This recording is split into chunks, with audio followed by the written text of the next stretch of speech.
now, so I'm going to move ahead. Good evening. Now call the public hearing of Wednesday, June 30th, reconvening from June 15th and 29th to order. Just ask everybody to keep their videos on so we can maintain quorum. This meeting is taking place under Ministerial Order M192, and so we're all participating remotely. If our connections are lost during any portion of this hearing, we'll need a pause till the connection's restored. If we've had it happen on a couple of meetings, whoa, sorry, the place is falling apart here. If you are leaving the meeting and won't be around for a vote, please let us know that you'll be absent. Of course, we want to acknowledge we're on the traditional unceded territories of the Musqueam, Squamish, and Tsleil-Waututh people, and want to thank them for their generosity for working together and building in partnership as we build this great city together. Also want to thank staff for all their work, especially in this really tough time that we're having these days. Deputy Clerk, City Clerk, can we have the roll call, please? Yes, Mayor Stewart in the chair. Councillor Carr. Here. Councillor DeGenova. Present. Councillor Fry. Here. Councillor Fry, we can't hear you.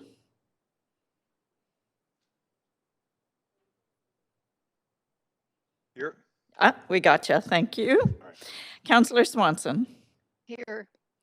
Councillor Hardwick is absent this evening. Councillor Wiebe. Present. Councillor Boyle. Present. Councillor Dominato. Councillor Dominato. Okay. Councillor Bly. Present. Councillor Kirby-Young. Present. The hearing has quorum, Mayor Stewart. Thank you, clerks. Let's see now. So we're still in a period where we'll be doing virtual participation. So because of the capacity limits within City Hall, speakers will have 5 minutes to make their comments and should limit their comments to the merits of the report being considered. The speaker should also state whether they are in support or opposed to the recommendations and if they are a resident of Vancouver. Speakers may only speak once and should follow along on Twitter at @PNCityClerk for updates on the progress of the meeting. Any comments can be left in writing on our web form, vancouver.ca/public-hearing-comments, and the link will also be tweeted. Speakers who have pre-registered and have presentations, we can help you navigate through your slides. Just say next and we'll help there. And also, in respect of all genders, just remind council that when addressing speakers and staff, please avoid using gendered honorifics and refer to the person instead by first and last name, role, or title. We're in a public hearing, so we're a quasi-judicial body this evening, meaning that council is only to consider the merits of the rezoning application. Council members may ask clarifying questions from speakers, including the applicant, or technical advice from staff, but should save debate for after the close of the speakers list. After hearing from speakers, council may approve the application in principle, refuse the application, or refer the application to staff for further consideration. So we'll now continue to hear from the public for item 5, which is the CD1 amendment on 480 Broughton Street. For registered speakers that missed their turn yesterday and would still like to speak, you may call in and be added to the end of the list. If there are any additional speakers who wish to speak to council on this item, please call toll-free 1-833-353-8610, code 89327#, and the numbers on the live stream and on Twitter. Okay, clerk, so we'll just jump right into the list here. Where the next speaker is speaker number 42, Owen Hines.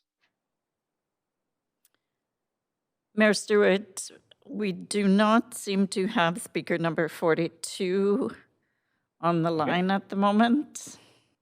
Okay, let's try speaker number 43, Scylla Hines. I'm just checking, Mayor Stewart. It appears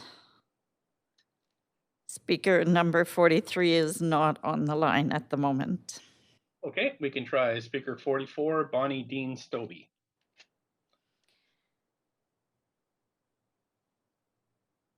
No to 44. Great. 45 is Rochelle Pauls. Speaker number 45, Rochelle Pauls. Yes, the speaker is on the line. Great, thanks very much. Hi, speaker. Hi there. Hi there. Whenever Okay. you're ready. Go ahead. Thank you. I don't have a lot to say, and someone made most of my points yesterday, to be honest, which was quite convenient for me. Just to give some context, I live in the West End, and I have for a long time. I have 2 children who currently attend Lord Roberts Elementary. My oldest is going into grade 7 next year and has been at Roberts since kindergarten. So I've been involved in the parent community in this neighborhood for quite some time. One of the reasons I signed up to speak today, and I realize the school is happening regardless, but just to give some context, is that the parents of this neighborhood have been advocating for this school to be built and for more amenities and more community development for a long time. It was pretty distressing for me to hear people say yesterday that we don't need a school or we should build the school somewhere else. I'm not sure if people are aware, but all the schools in the neighborhood and in all the other neighborhoods close by are full. That means if your child doesn't win the kindergarten lottery for a space in a neighborhood school, you're not only taking your child to another neighborhood, but it's a neighborhood that isn't close and likely isn't within walking distance and maybe not even cycling distance for younger children. Many families here do not drive cars and do not have cars and face the prospect of making a trip to and from a school a lengthy distance away by public transit every day. When the hydro proposal came up a few years ago, it was met by a lot of skepticism by the parents in this community. There was a lot of lack of trust in both hydro and in the Vancouver School Board that promises would be met and that the needs of the community would be taken into account. And again, the reason I signed up to speak today is that I felt like there was a huge segment of our community that hasn't been represented in the comments so far. I'm someone who went to all of the information and consultation sessions and devoted a lot of my time to involvement because this neighborhood is important to me. And I also believe strongly that how we treat and plan for our children says a lot about who we are as a community and about families and about people.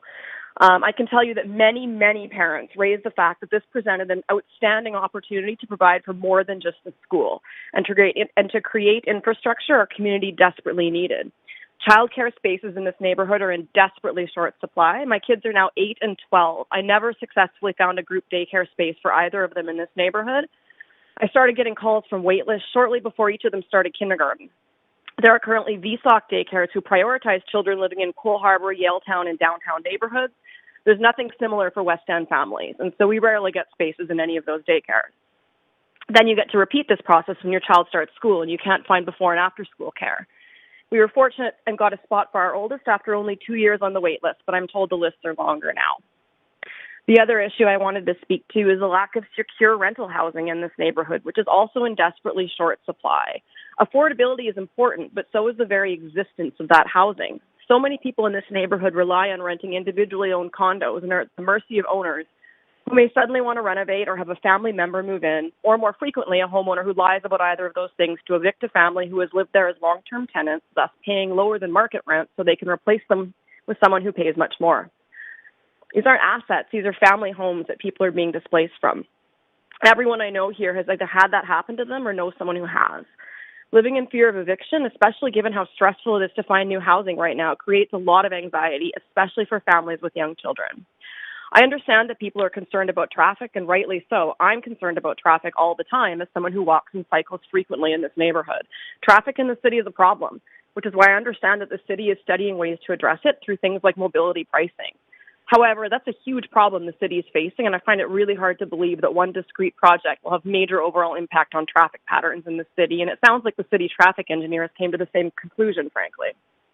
I think this proposal actually will provide a net benefit to traffic.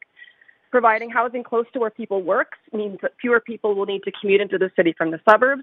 Right now, children living in Cole Harbour have to cross many major roads, including Georgia, Hastings, Pender, to get to school in the West End. Parents with cars may be more inclined to drive them because of this. Enabling Cole Harbour children to go to school in their own area would reduce these car trips. What I've heard and why I decided to speak today is a distressing level of prioritizing the needs of individuals who want to preserve their views, who don't want more people living in their neighborhood.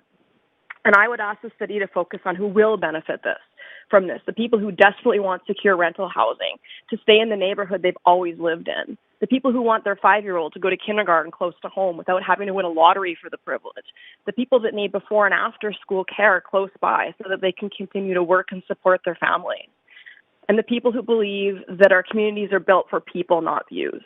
And that's pretty much all I had to say. Thank you so much. You do have questions from councillors. Councillor Fry, you're up first, up to 5 minutes. Yeah, thanks, Mayor, and thanks, Speaker. I you mentioned that you had an 8 and a 12-year-old, so I appreciate you taking time away from family dinner time. Thank you. I'm a single parent too, so it's not super easy. Well, thank your 8 and 12-year-old for us then, for you taking the time, giving us the time with you. We've heard from a number of speakers suggesting that we should sort of put the brakes on and wait and do additional work on traffic analysis, and you acknowledge the traffic situation, but I understand that this is part of a critical sort of swing space approach to the demolition of Lord Roberts Annex, and I'm wondering if you have any thoughts on what waiting on this and delaying the timeline might look like as far as that demolition, swing space, access, overcrowded schools.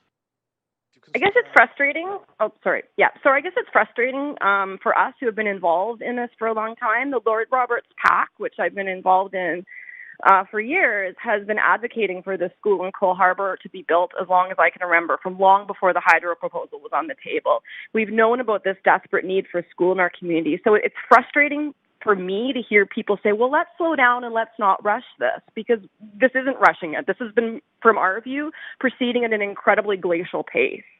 In terms of the using it as a swing space while the annex is being rebuilt, our understanding, and again, this is where some of that lack of trust with the school board comes into things, is that the annex will eventually be rebuilt. For now, the Cole Harbour School will provide additional spaces for those children, but that we need all the space that we can get. For years, for example, Lord Roberts was used as an overflow school for Elsie Roy. And so kids that couldn't get into Elsie Roy in Yaletown would get a kindergarten space at Lord Roberts, which isn't ideal when you're in Yaletown, but it doesn't mean commuting across the city. We haven't been able to do that in years. So, there's a desperate need for those spaces. They will be filled. And yes, it will be temporarily a swing space, but, I think the goal and the hope of the people in this neighborhood is eventually there'll be a fully functioning school at Roberts Annex, and in Cole Harbour. Appreciate that. And we all know that there's a lot of traffic for kids that will have to cross at Georgia and at Pender. Any thoughts on how we might make that a safer passage for kids? Yeah, and I mean, it was mentioned before, and parents of this neighborhood have been saying this for years. We need longer light times on those streets. That's the biggest issue right now, is that, we can cross those streets, but right now, if you're a slow walker, and this isn't just children that I'm talking about here. We're also talking about people with mobility needs, people who may be elderly and can't walk at as brisk of a pace. Those lights the red lights do not last long enough. The walk time is not long enough. And I think those streets can be crossed safely, but right now they're set up for cars, not pedestrians, is what happens. And pedestrians' needs are subordinate to traffic needs, unfortunately. So I think what we're asking for is that we take a look at how we can prioritize people who are walking and cycling, and let us get around better without making car flow the be-all and end-all of what we're looking for here. Thank you. I'm out of time. Thanks so much. Oh, is that it? Okay, Councillor Fry. Councillor Dominato also has questions for you. Councillor Dominato, please go ahead. Thanks, Mayor, and thanks for calling in this evening, and appreciate and empathize with you around your description of childcare. I've went through that with my kids. It was extremely stressful being on a myriad of wait lists. I had like spreadsheets. It was crazy. So I do want to hone in on a couple of things you touched on. I appreciate the question there earlier about transportation and the extended light times at those crossings. And we heard some residents speak about other concerns around safety around the marina and the seawall. Is that a concern for you as a parent? Honestly, I have a lot of friends with children who attend LC Roy, which is also located right next to the waterfront. I know families who attend False Creek Elementary, which is also located next to the waterfront. My kids, as well as many other neighborhood kids, have been playing at the Cole Harbour Playground in that area and going to programs at the Cole Harbour Community Center since they were babies and toddlers, and that's it's never been something that we've seen as a concern. Yeah, thanks for that. And then just following up on a point I think you were making was around, do you see, you talked about sort of the, individuals versus the larger broader good, and you see the opportunity here of rental housing and childcare and a school being kind of co-located as a community benefit potentially? Is that, and that, Oh, that helps absolutely. build community? Absolutely, and that's something that came up over and over again in the consultation sessions with BC Hydro. Was that's what people wanted. They didn't want just like a 2-story school with like nothing but wasted space above it. There, we want something that's going to provide. We saw this as a golden opportunity to actually build something that's going to benefit the community. We see so much construction in our neighborhood. I just had a condo development go up down the street from me. I live on Jervis.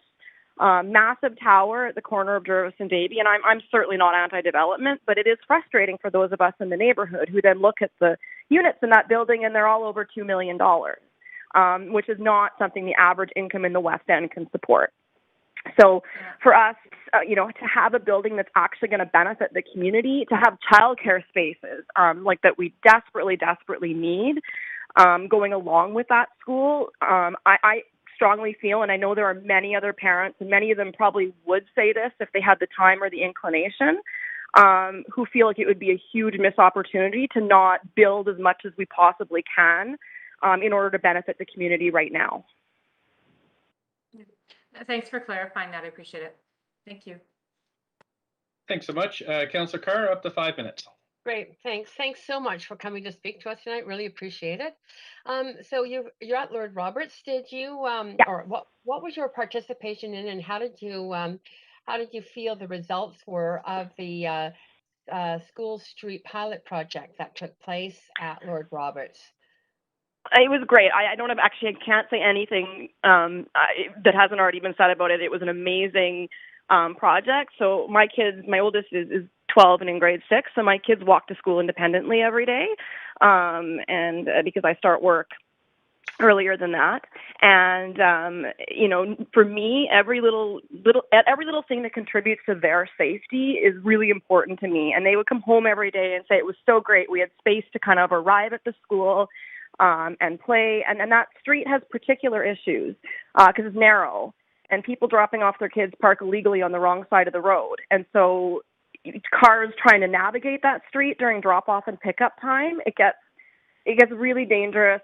A lot of us have been afraid for years about something that could happen on that street during drop-off and pickup time. So just to have that relief that our kids can cross that street safely because no one's trying to weave in behind, no one's trying to back out of spaces, it took a lot of pressure. And it was a load off our minds. And the kids loved it. They loved being able to walk on the street. It felt like this really festive thing that they got to do. They would come home and talk about it every day. And then again, it was one of those things that builds community. And it brings people together. Okay, and there's been a number of other speakers to this particular public hearing item that have raised issues around car traffic, kids getting dropped off, picked up, that kind of thing. Did you find that program actually diminished that? And if there was something that similar to that was put in place on a more permanent basis, that would in fact diminish the use of cars by parents? Absolutely. Yeah, absolutely. Like people, the traffic seemed, and I know Lucy spoke more eloquently about this than me yesterday because she knows the facts and the figures better than I do, but we didn't see increased traffic volume on the surrounding streets. It wasn't an issue. What we noticed was that fewer people were arriving by car. And I should say that we also already have a high percentage of people who do arrive by bike and by scooter and by walking just because of the nature of our neighborhood. But the more we can encourage more people. And I feel like the Cole Harbour School will likely be the same way. It's a compact neighborhood. It's probably not going to have a lot of car traffic, much like our school does, because most kids going to that school will be from the neighborhood. Okay, I appreciate your answers. Thanks so much. No problem. Thank you. And that's it for questions. Really appreciate you calling in this evening. And I'm going to move on to the next speaker. Thank you. Council, thank you. Just let you know, we are coming up to speaker 47 of 79. So we do have till 10 o'clock this evening. Just keep that in mind.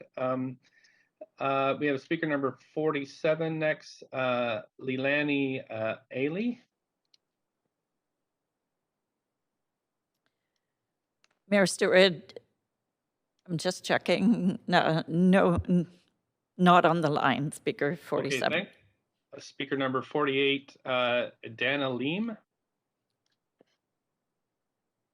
And the same, not on the line. Okay, thanks. Jacob Kodgman. I'm here. Can you hear Great, me? thanks very much.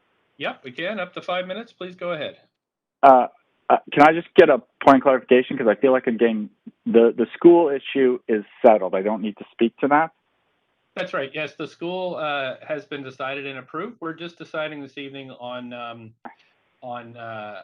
the extra height for childcare and social housing. And thanks for raising that, because that's actually the limit of what we're supposed to be talking to this evening, although any issue connected to that would be fine. So please go ahead. Okay, so I'm fully in favor of increasing the ceiling. I think I listened all last night in the hopes that I would be able to speak yesterday. I think there have been a lot of good points I've already covered. I think I just want to reiterate the fact that there's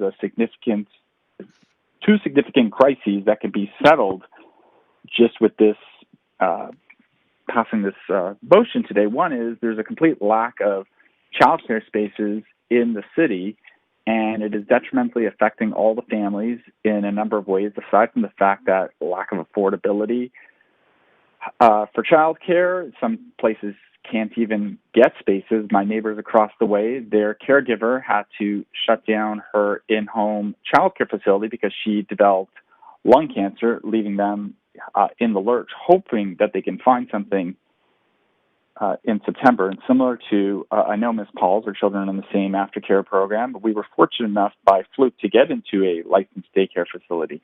So anything that increases the number of childcare facility spaces, in my opinion, is great. And the same thing with affordable housing. We have a lack of affordable housing in the city, and anything that's just going to increase how many units just in general, whether or not it's social housing or just affordable housing of any kind, is just going to add to the vibrancy and cloth of a community. Now, unfortunately, the way Vancouver is built is we are up against the Pacific Ocean.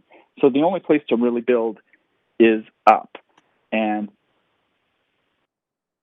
to me, this is only an extension of, I believe, 8 additional floors. I forget the exact number, but I'm speaking in favor of the motion because I think it's one of the things that are going to solve two key issues that have been, I don't want to say neglected. They've been raised time and time again, but here's a viable solution to both the lack of childcare and the lack of affordable housing. Okay. Thank you very much, Speaker. I have no questions for you, or the council has no questions for you, so we're going to move on to the next speaker. But thank you for calling in.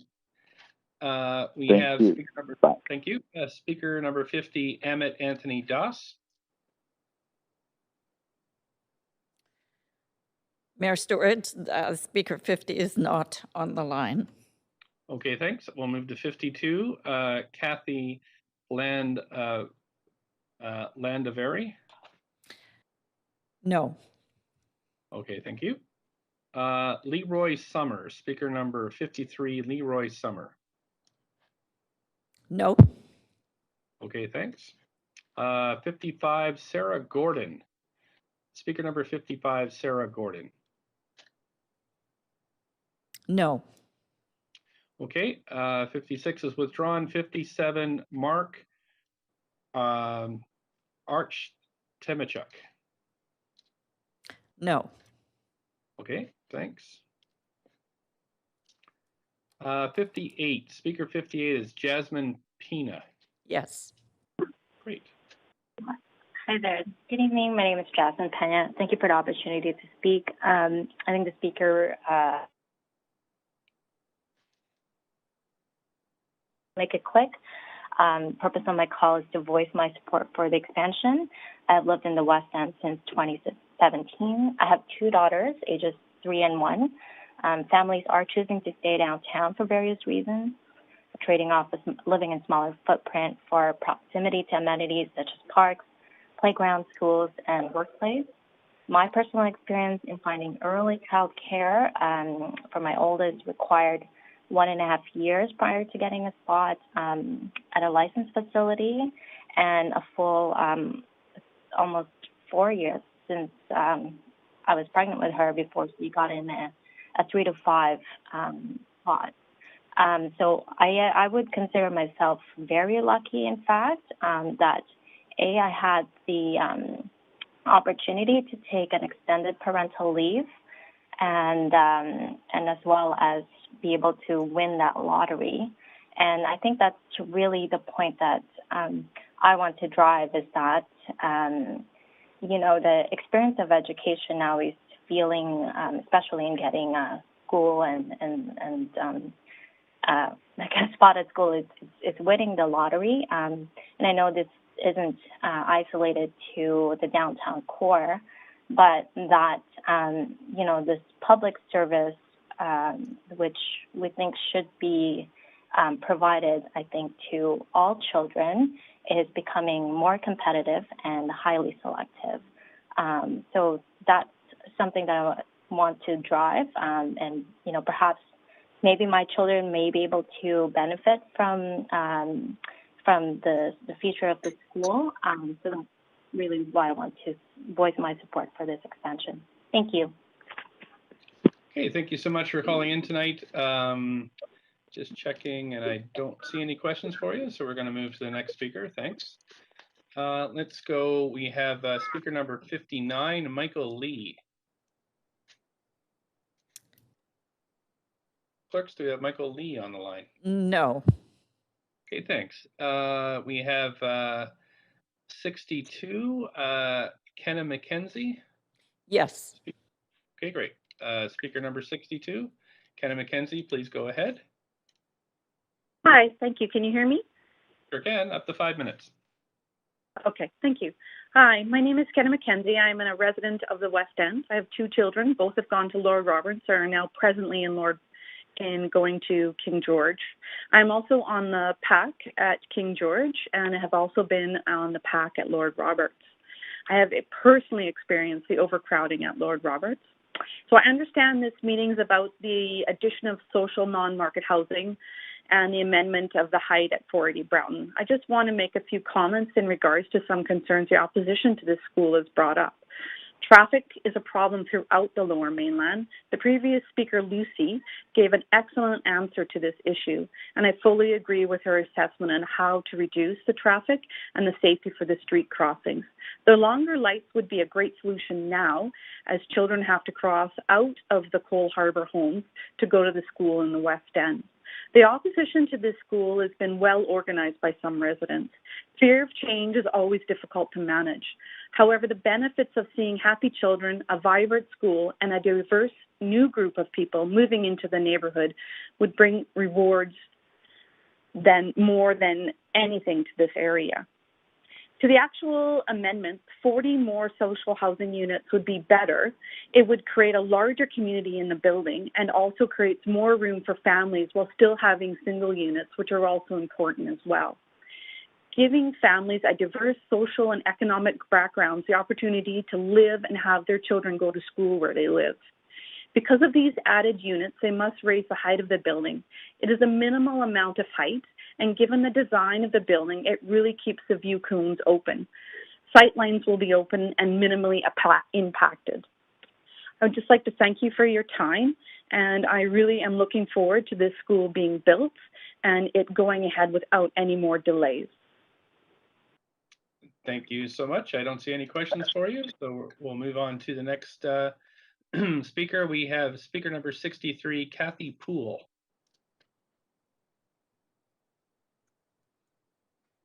Speaker 63, Kathy Poole.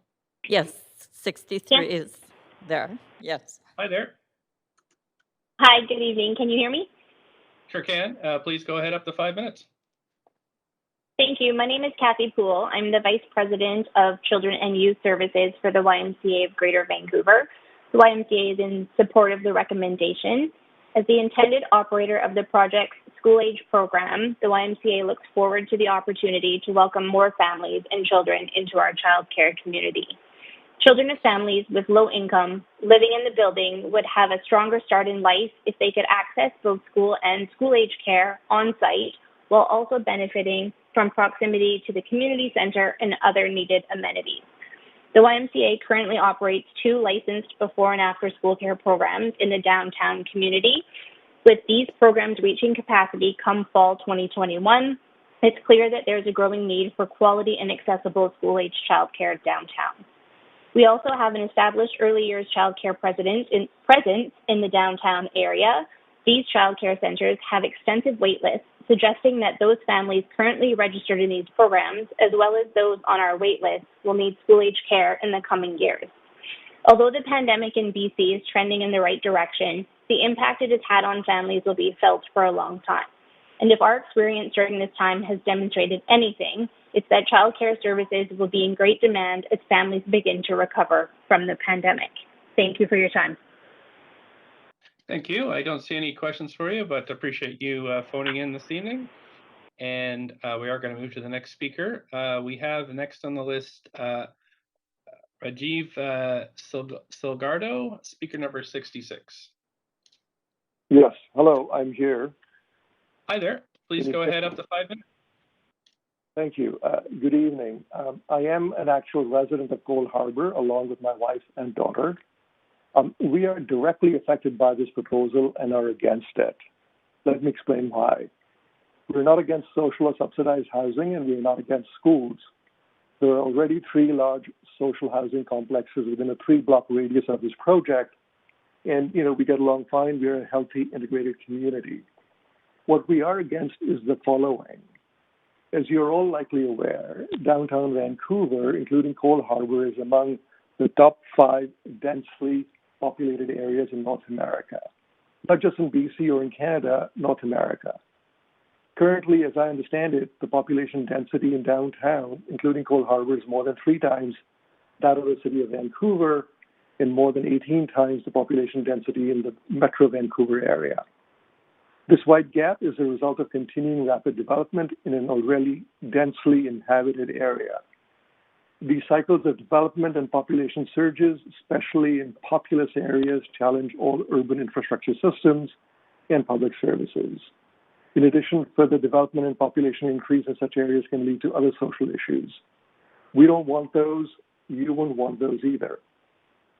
Furthermore, building projects in the downtown area in general, and particularly this large building on a small piece of land in Cole Harbour with a very limited road network in a cul-de-sac junction, create heavy traffic and unbearable congestion, which will adversely impact our lives and health and those of all the people in the area.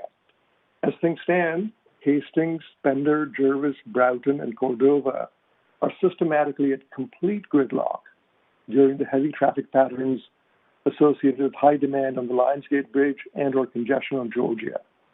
Those would be the same time frames as school drop-off and pickup. How can one put a school in a region that cannot currently manage traffic blockages, and one where often frustrated drivers are to be found almost daily? This cul-de-sac space, if you don't know it, has only one exit that already supports 2 marinas, a primary tower garage entrance and exit, a community center entrance, a children's playground, and a highly used local park. It cannot tolerate a further 60 residences and a 340-student school. Before I retired, I worked at 1188 West Hastings. That is just over 3 blocks from where we live. Most afternoons as I walked home, I would reach our apartment much before any of the cars that I had noticed upon leaving my office.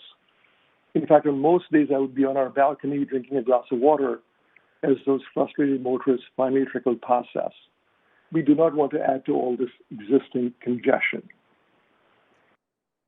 Thirdly, as we've all experienced this year, BC is going through a record heat wave. While temperatures are at all-time records in 2021, large and growing numbers of forest fires with the accompanying smoke and smog have become an annual phenomenon in our city and in our neighborhood. 917 new car trips a day through a narrow and completely gridlocked area will only add to the greenhouse gas effect. Do we really want more carbon emissions? Doesn't this violate the city's climate emergency plan? And additionally, isn't it also in total contrast to achieving the goals of the city's transportation plan? Please give regard to comments and letters from residents of the area over those who have absolutely no stake whatsoever in the project.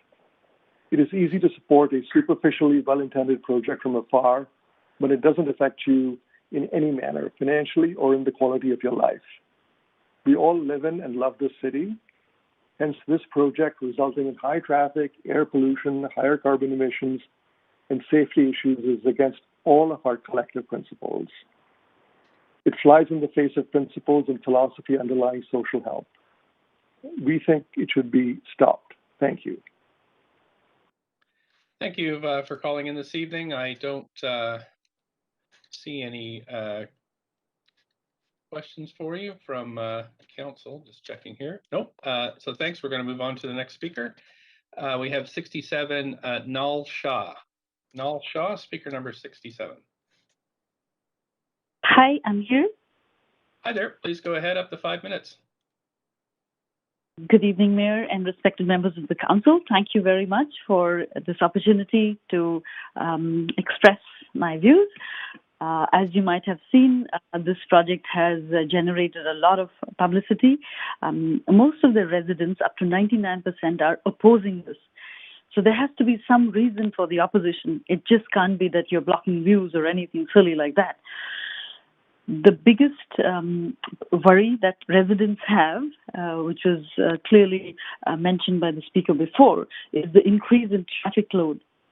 The residents were denied any TAM study.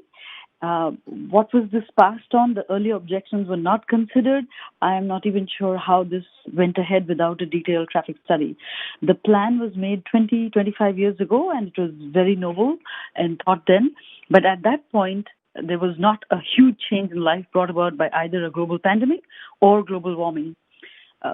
All members of the City Council have experienced this, as have all people. And this plan should be reconsidered in light of this current new situation. By forcing families to live in cramped, tiny apartments, or by creating congested, polluted areas in the city is surely not what the city envisages as its development goal.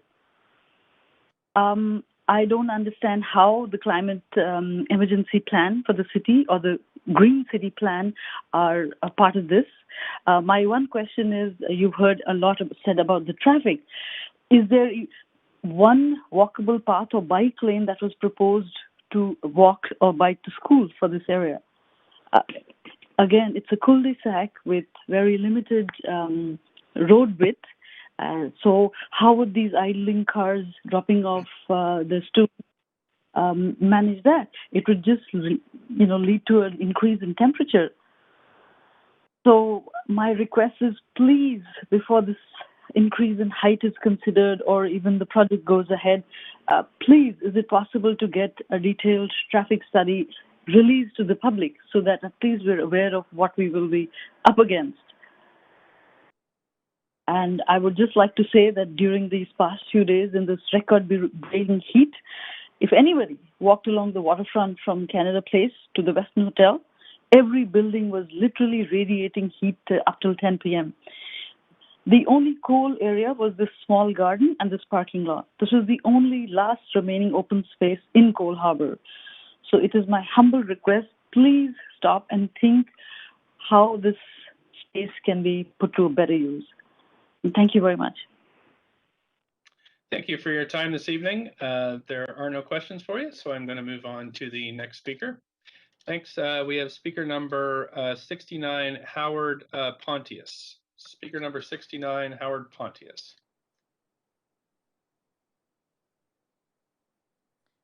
Mayor Stewart, speaker 69 is not on the line. Okay, let's try speaker number 17, Michelle Paymar. Yes. Great, thank you very much. Speaker number 70, Michelle Paymar. Hello, this is Michelle Paymar, and we live on Pender Street, across the street from the proposed development. And I won't take your time reiterating what so many of my neighbors have already said so eloquently about density, traffic, safety, and a lot of other very basic questions about the project. As you've already heard, gridlock in our area is untenable. As you already know, there is no viable traffic plan. I would also like to take this time to address the issue that is apparently at hand, which is whether to approve the changes in the development proposal regarding the height and density of the project. Yesterday, a gentleman from the planning board, I believe, referred to the impact of the height addition as minimal, as the additional height would only affect 2 floors. Well, we happen to own a unit on one of those 2 floors, and I would like to point out that there are 2 floors on 5 buildings whose views will be impacted. That's a lot of people, and I don't think any of us would agree that the impact will be minimal. Our views will be largely obliterated. When we bought our condo in 2004, our realtor had made us aware of the plan for the school and social housing. We researched the development to make sure that the view from the unit we were hoping to buy would not be impacted. Based on the height of the proposed building, we understood that there would be an impact, but one we could live with. And we thought a school and housing would add to the vibrancy of the neighborhood. We put our life savings into our condo, based on a set of assumptions that you are now about to vote to undo. The added height may seem like a small thing. I can see how you might think that adding more units is just a little detail. But given already the tremendous community opposition to this proposal as a whole, I would urge you, first of all, to take some time to at least give us the courtesy of a proper traffic study. And more importantly, to please slow down and take a few more months to think about this. And don't approve the plan for additional height and density in the meantime. And if you want to know, I would like to extend an invitation to the mayor and to every member of council, now that we're getting to the other side of COVID, to please come spend some time in our unit during rush hour. And you will see for yourselves exactly what is going on. The other thing is that for all of these years, my office, my home office, is looking at the corner of Pender and Broughton. I would estimate conservatively that there are between 5 and 10 accidents a year on that corner. So in the last 15 years, I mean, that is, how many accidents is that? Please, please, please reconsider that corner. I don't know what the problem is with it. Perhaps it's the angle, the way the sun hits, but don't put everybody in harm's way without really paying attention to that intersection of Broughton and Pender. It's treacherous. Please check with ICBC and the police, and you'll find out that what I'm saying is true. Anyway, thank you so much for your time, and please vote no on the additional height and density. But more importantly, please reconsider the need for this project at this moment. Thank you. Thank you so much for calling in tonight. I don't see any questions for you, so I'm going to move on to the next speaker. Council, we're next, 72, Richard Wu. 72, Richard Wu? Yes, I'm online. Everybody can hear me? We sure can. Up to 5 minutes, please go ahead. Okay, thank you very much. And well, I've been sitting through since last night, and what I observed is that a lot of issues raised by the people who have objection to this project don't seem to be addressed at all, and very little questions from the council members. And I'm a little bit surprised and certainly a little disappointed. I'm certainly go against this project for a number of reasons, and that a lot of people already mentioned. So I've been living in Cole Harbour only for 3 years, and I don't drive. My wife don't drive because she cannot drive. So we're living in this area for 3 years. Let me just give you my personal observations, because we don't drive. So that's why we have to go out and walk all the time. So each time when we walk across uphill from West Pender across the West Georgia, it's very steep, and my wife couldn't walk at the way that she normally does. So we are very slow, and anytime we turn on the traffic light, traffic lights is ready for us to cross, we kind of try to do our best. What I'm trying to say is that this slope is hard for anybody to bike. Not to mention the fact that if you have kids on the bike, I don't think it's even impossible to do that. Not to mention that the downhill is also very dangerous. Not to mention the fact in the winter time, very slippery in the rainy seasons, it's absolutely impossible. So for any kind of people or family or kids that are coming from the other side of the West Georgia, all the way down to the marina. So that's kind of a safety issue. Now, I understand that some people said, well, let's just increase the lights on, longer time. That leads to another question. The issue is based on my personal observation, because we walk all the time, and in this neighborhood, and I observe in the rush hour, even during the pandemic time, lots of cars, and lots of cars coming across through the West Pender and West Georgia, and I noticed that a lot of cars they run into the grid block in the on West Georgia. They kind of a detour and go over the West Georgia. So these two streets in that neighborhood is almost sometimes could be like a parking lot. So I imagine that with the amount of traffic that resulting from this, people study and the living in that new site, I would imagine that the traffic is going to be a nightmare. So what's going to happen to the neighborhood? Well, certainly I cannot walk outside anymore because I smell a lot of gas. Even these days, I stay away from it. But more I'm concerned is about the climate change. I noticed that the Vancouver City introduced this emergency, carbon emission plan, and when I sift through the engineering report from the developers and the planning staff, and I couldn't see any way to measure the carbon footprints as a result of this traffic. That kind of situation, I don't see that. Now, personally, I'm trained by engineering, so I'm always detail oriented and look at and what are the things that those kind of reports come up with. So I agree with a lot of people saying that the proper investigation, exam, and proper engineering work needs to be taking place and share that kind of details with the communities, since we have so many people have a lot of concern about that, and it appears to me all these concerns now were addressed, and in the last night and tonight. And this is also kind of a pattern that I observed in March 22nd. I was also the speaker on March 22nd. I was almost like, oh, you want to speak? Talk. And afterwards, nobody cared about what you talk about. So when asking for the engineering reports, there's no engineering reports. At the end of the session, and I got a 2-page PDF document and say, this is come up with, and no problem with the traffic. But personally, I observe those kind of problems every single day because we don't drive, we walk. We don't bike either, okay, in living in that neighborhood for 3 years.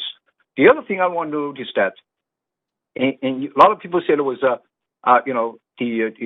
close to all the, amenities. And when we do shopping, I shopping at quite a few, retailing stores around the neighborhood. But I realize the price is not that cheap. And we're not affluent. We live in a very in a street way. So we actually stay away from those the retail stores in the neighborhood. Instead, we will walk across West Georgia. We're at the 5-minute limit, so I just want to thank you so much for calling in this evening. There are no questions for you, so just thank you for your participation, and I'm going to move to the next speaker. Thanks again for calling in. Council, we're moving on to speaker number 73, Wendy Chow. Hello, can you hear me? Sure can. Please go ahead. Oh, great. Thank you. Thank you, Mayor and Council, for this opportunity to speak. My name is Wendy Chow. I'm the Director of Operations at the Vancouver Society of Children's Centers. We at the Vancouver Society of Children's Centers enthusiastically support this development and the combination of the elementary school, the child care center, and the social housing for families.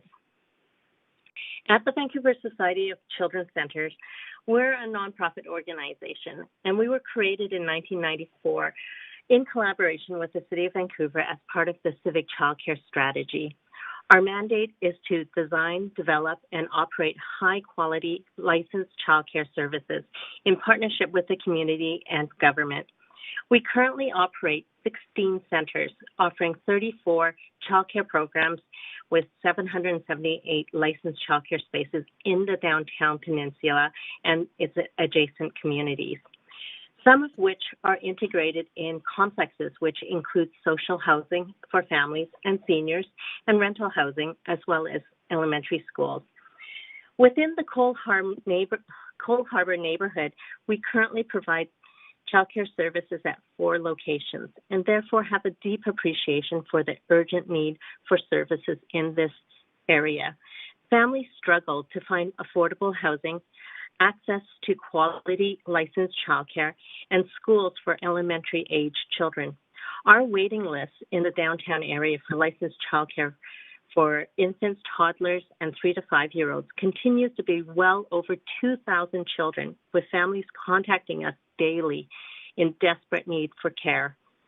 Further, families enrolled in our 3 to 5 programs living in the Cole Harbour and West End communities are in urgent need of an elementary school, which is within walking distance of their homes. At VSOC, many of our employers, like many other employers and essential services in Vancouver, our workforce is primarily women with young families. Our employees struggle to find affordable housing within Vancouver and often have to make the difficult decision to move further from Vancouver and commute upwards of 2 to 3 hours daily to work, or to alter their careers, given living in Vancouver and working as an essential worker is not financially sustainable. This is a significant loss to our community and to our services. It is essential to have affordable housing options throughout Vancouver in neighborhoods to ensure women and young families can live and work in our communities and provide the many essential services needed within Vancouver. Like other areas in the downtown area, we understand that established community members may be anxious about adding childcare, affordable housing, and elementary schools to their neighborhood. However, once they're built, we have found that communities have become more vibrant, more diverse, and safer with the addition of young children and their families. For the child care centers and the elementary schools within the downtown peninsula, we have found that there is a higher percentage of people who walk or bike or roll, which contributes to a greener city. For example, we typically have upwards of 75 to 80% of our families walking or biking to pick up or drop off their children at our centers, as a majority of the families do live within walking distance of the centers. We at VSOC strongly encourage and support the development of a high-quality licensed childcare center, as well as an elementary school and the social housing at 480 Broughton. The city has been at the forefront of creating childcare spaces and has recognized the importance of quality, affordable childcare and housing for the economy, for the labor force participation, for gender equality, social inclusion, and early childhood development. We acknowledge and commend the City of Vancouver for their leadership and commitment to building communities which include important amenities and services for families. And we believe this development is well aligned with these goals and ideals. Thank you for your time. Thank you for your time. Councillor Weeb has a question for you. Go ahead, Councillor Weeb, up to 5 minutes. Yeah, I have a couple questions. The first one, you talked about 75, 80% you think could walk or bike. Do you think that would be the same for this school and childcare, recognizing is there a lot of families in the immediate vicinity? Because we've heard a lot of conversation that there'll be a lot of car trips. I'm just wondering, do you think there's a pent-up demand in a walkable distance from the site? Yes, I do. We have a center at the Bayshore Gardens location, which is a few blocks away, and about 75% of our families at that location walk or bike to the center. There are many families that actually live in the surrounding towers, and with every new tower that goes up in the neighborhood, there are even more families, and they need childcare. They need elementary schools. Right now, many of those families have had to cross Georgia to get to Lord Roberts and Lord Roberts Annex to go to school. And it's just a bit frustrating for the families that they have to go out of the neighborhood to go to school with their children. I think if the school and the childcare were within walking distance, you will find most of those families will walk and bike to the school. Most of the families, as the previous caller had mentioned, typically don't drive. Many of them typically walk to the amenities in their neighborhoods, to the parks that are within the neighborhood. And I would expect that would be very similar in this case. We found that this was also the case at Elsie Roy and Dorothy Lamb. We found it at International Village. All of our centers, our families typically do walk or bike to the centers. Okay, and a follow-up question. We had a speaker two back that talked about kind of the engineering and the difficulty of the hill and having people walk or bike. I'm just wondering, do you think that could be addressed? And do you think if we did a follow-up traffic plan that we'd be able to address some of those issues? I think so. I think also, to be honest, many of families do walk and bike already, and so they're quite able. And it's a fantastic thing for children when you think about how important it is for people's health to be out and walking and biking.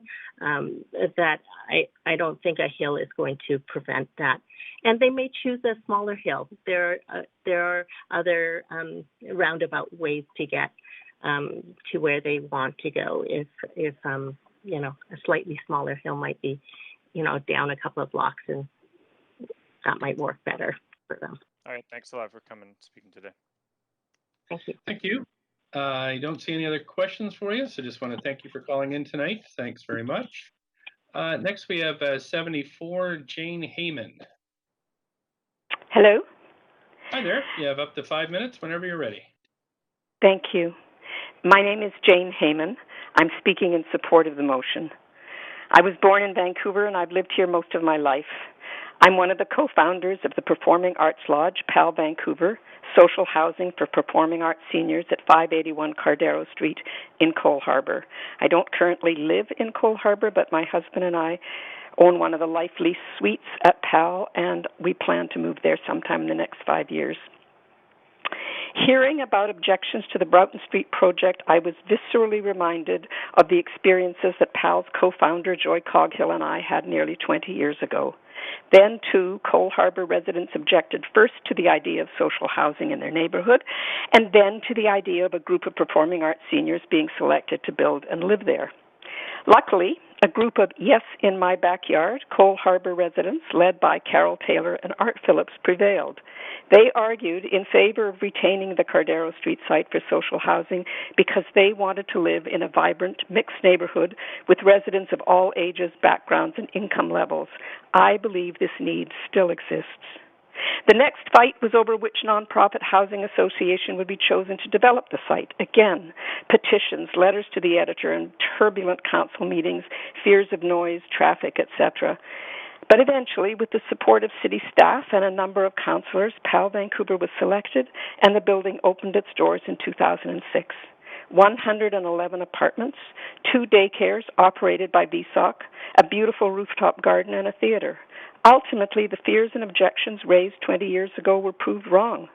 The building and its residents are good neighbors. The theatre, pre-pandemic, housed all sorts of events and performances that enliven the area and enrich the lives of the area residents. The daycare and PAL residents have even collaborated on projects. PAL has become a meeting place and a hub of local activity. I'm sure the same will happen with the proposed Broughton Street project in all sorts of surprising and, I hope, delightful ways. Vancouver needs more innovative, affordable projects like this one, not less. I look forward to the day when we see more affordable housing, sharing grounds with schools and daycares, and maybe even space for artists of all sorts. Perhaps teachers will live there, perhaps young families with children together with seniors, perhaps actors, painters, plumbers, nurses, frontline workers. More and more Vancouverites prefer not to use cars, as everybody has been saying in the last few minutes, but only if they can afford to live and work close to the amenities they and their families need. I want to live in a city that acts boldly to accomplish its goals of climate action, affordability, inclusion, and community. I want to stop hearing how unaffordable it is, or that young and middle-aged people, many of whom I taught at Studio 58 Langara College, are having to move from this city they love because they can't afford to live here and raise their families. I urge you to vote in favor of this project and not to delay it any further. This school has been needed for more than 20 years. More affordable housing and daycare spaces have been urgently needed in Vancouver since the 1980s, when my child was in daycare. I'm sure any problematic details can be worked out in the coming months. Even if a hole is dug tomorrow, it'll be several years before the project is completed. It's possible to say yes and continue to build relationships and improve details while going forward. To me, the Broughton Street project could be a template for many more mixed projects that maximize the use of space and help to build community. And Vancouver could again become a city where all sorts of people not only want to live, but feel welcomed and supported. And by the way, PAL Vancouver, that project that so many people didn't want and certainly thought would never work, was so successful that it'll soon have a sister. PAL 2 is going up in Westminster. Sometimes you just have to dive in. So thank you very much, Mayor and Council, for listening. Please vote yes and increase the number of social housing units in Cole Harbour. Thank you. Thank you so much. You do have a question from Councillor Kirby-Young. Councillor Kirby-Young, please go ahead. Yeah, thanks, Mayor, and thanks, Jane, for speaking to Council. I wonder, I'm interested in your sort of reflection back to the PAL experience and how the community reacted then. I wonder if you could sort of zero in. Were there a couple specific concerns that stood out? And in your experience, did they actually come to pass? Were there mitigation measures that needed to be taken?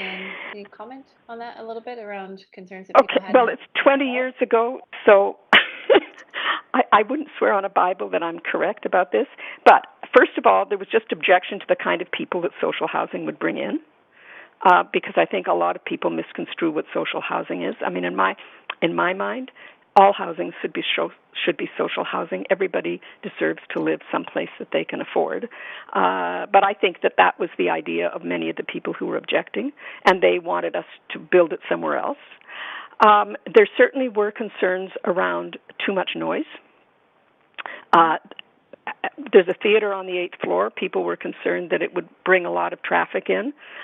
It brought a lot of people in, but it hasn't brought an enormous amount of traffic. People, as been said, walk from the West End. They walk from Cole Harbour. But, you know, I think those were the two major things, and we didn't do very much to change anything except move in there, and then as we start, you know, people are afraid of things. I'm generalizing, but I think often people are afraid of things that they don't know. And so once we moved there, and once the building was there, and once the residents were living there, and they were creating art, and they were welcoming, everything melted away. I mean, I'm sure there's nobody in Cole Harbour that remembers that there was ever objection to it, because I know that a lot of them use it, and the theater gets used for events for the Cole Harbour Residents Association and other things like that. And the theater is used, like you said, the rental space is used by residents. Residents also attend. No, and, it's both. I mean, the residents, it's an amenity space for the residents, but it's also available for rent by local people who want to do things or put on shows or want to have meetings or events, or anybody in Vancouver. So it's a space that's made available to the community. And sometimes, I mean, a few years back, we would do a big Canada Day event that was free to all Cole Harbour residents, and it was a wonderful event that was, that everybody contributed to, and there have been other events like that. So the social planners who advocated for us said that we would animate the streets, and I think that whenever you have a kind of a mixed project like PAL, or like what I imagine would happen with the Broughton Street project, that's what happens. You build community. Great, thank you. I appreciate you calling in on a hot summer evening. Thank you. Thank you. I don't see any other questions for you, so thanks again for calling in and sharing your thoughts. I am going to move to the next. My pleasure. Thank you. Going to move to the next speaker, 75, Siobhan Pawlowski. Mayor Stewart, no for speaker 75. Okay, thanks. I'll try 76, Mina Tabai. No. Okay, thanks. 77, Margaret Klima. Yes. Yes. Hi there. Hello. Please go ahead, up to 5 minutes whenever you're ready. Okay. I think most of what has been said, I'm opposed to the project. I don't oppose to social housing or a school, but I do oppose to the school being so close to the water and the traffic. I just feel that this is a disaster waiting to happen. I also have concerns that the project is based on 26-year-old studies. City Hall has built up Vancouver quite a bit since 26 years ago. It's quite highly densified and congested downtown. I don't think that the school should be built here. I think it would be better served for people, all people, in the West End, to have it more close into the middle of the West End and have what's there refurbished or re-engineered to look at the community center there to build up. We do have a climate emergency program that you guys have come up with, and it's been so hot. And we have a climate crisis here. We don't need to be adding more traffic into this area. This is so packed with people already. I mean, Brownlee can only hold about eight cars. The roads are narrows here. If you put in another 200, 500, or 1,000 cars or 1,000 people in here, it's not going to work. Even if you re-engineer it, because you've got Georgia, that's one of the most busiest thoroughways through here. You've got high slopes going up into the West End, whereas the West End is more gentle, quieter streets, safer for everybody. I just don't think the school should be built here. I think it would be better served in the middle. Also, your bus lines are going east and west, or they aren't going north and south. So you're not bringing, people down to the waterfront here through bus lines. I don't know. Most everybody has spoken about the traffic patterns and different things, so I'm not going to go on into that, but I'm just saying what I personally feel. I do feel that we need some more independent studies done and current studies done on this project. I don't think we need to rush this through.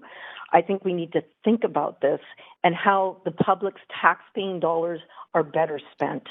I don't think that the cost to do social housing here, the land costs, the building costs, I don't think this would be affordable for people. I think we need to rethink this.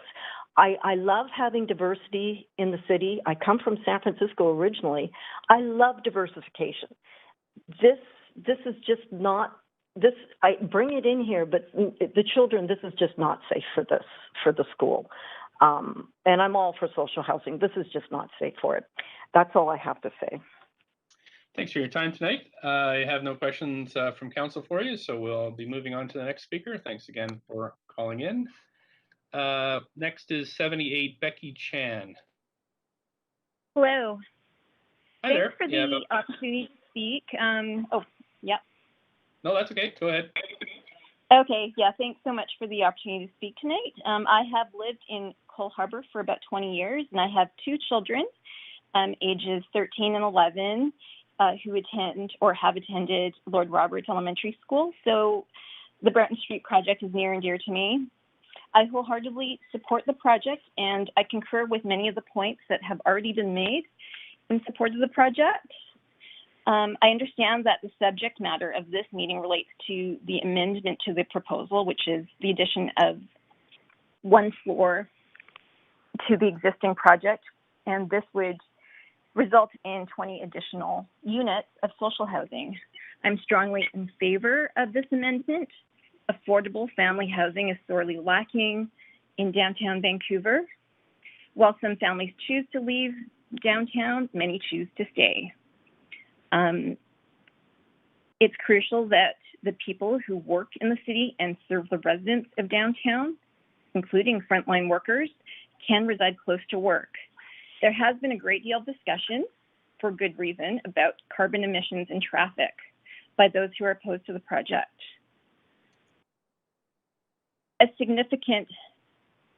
This project makes a significant step towards reducing our carbon footprint by having people live close to where they work and go to school. This project will also contribute to inclusivity, diversity, and it will also make the neighborhood more vibrant. While we are not, as Mayor said, re-prosecuting the entire project, including the school, I'll add a few comments about it, seeing as others have too. I'm strongly in favor of the development. A school is desperately needed in the neighborhood, and many people have already said that. Families do live in Cole Harbour. Many of us do have children. My family has taken our kids to school outside of the neighborhood into the West End, and it certainly would be far more efficient and convenient for the people who live in Cole Harbour to have a school here. While I will not benefit directly from this project, I think the neighborhood will benefit immensely from it.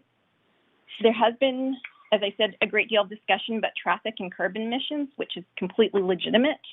Having more people live in a walkable community where parents work close to where they live and more children are within walking distance or biking distance to school appears to address this. The net benefit to carbon emissions, I think, seems to be apparent to me overall. As others have already pointed out, most kids who attend school downtown walk, bike, or roll. People are not generally driving to school. It's not going to be a case where there's a long lineup of parents picking up their kids on Broughton Street or Hastings Street. And kids who are young as 5 to 6 year olds do in fact walk for 15 minutes from neighborhood to neighborhood. I mean, that's, if you look on Cordero and Butte Street in the morning, there are tons of kids walking uphill and downhill. The concerns that have been raised by the people who are opposed to the project, losing views, crime, changing the fabric of the community, are not supportable by evidence and have tenors of not in my backyard and elitist, I guess, tones to their arguments. There's been discussion about the safety of the marina, and I have to say I've spent a great deal of time with my children who were toddlers and at a very young age by the marina, and safety has never been a concern. And that's all I have to say, and I really do hope that the council approves this project. Thanks. Thank you so much. That's it. There are no questions for you, so I am going to move on to the next speaker. We have speaker number 79, Lisa McLeod. Mayor Stewart, we do not have speaker number 79. Okay, thanks. Just checking here, council. Okay, so that is the end of the registered speakers. I am going to have the first call then for any other speakers that were not weregistered or perhaps were not available when their name was called. So I'll make my first call and ask the clerks, is there anybody on the line to speak to this item? Yes, Mayor Stewart, there are several additional speakers on the line. Okay. So let's start with the next speaker. How do you want to do this? Do you want? We have a, sorry, Mayor Stewart, we did assign them numbers, so you can start with speaker number 81. Okay, thanks. So can we have speaker number 81, please?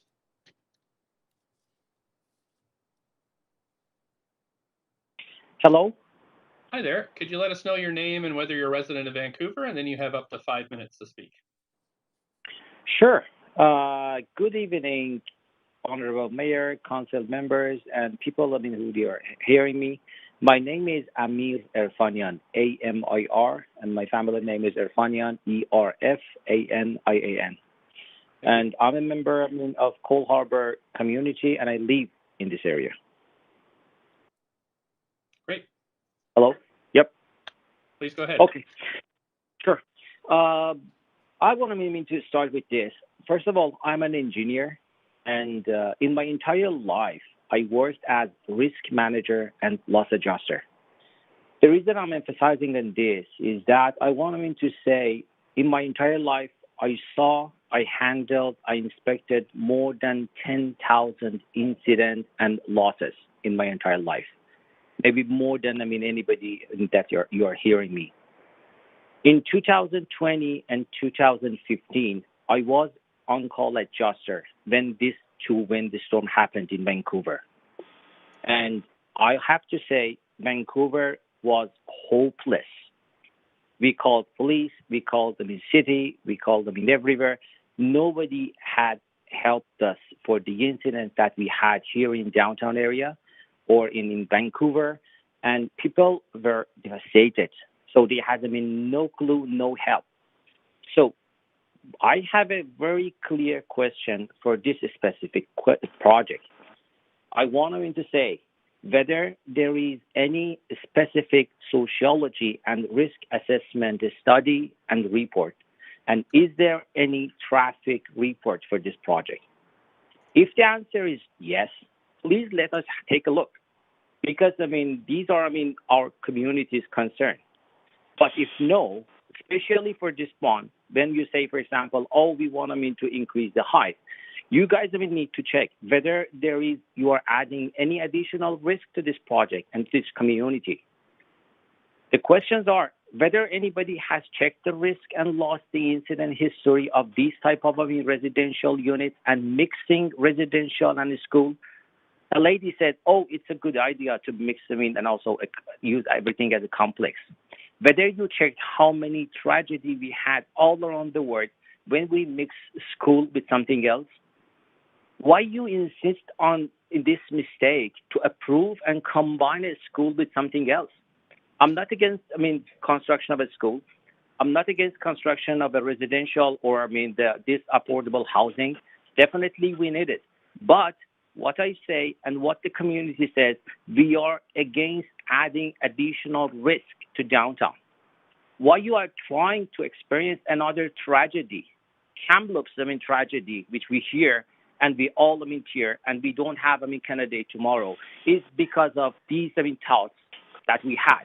Some people say, I feel this, I think this.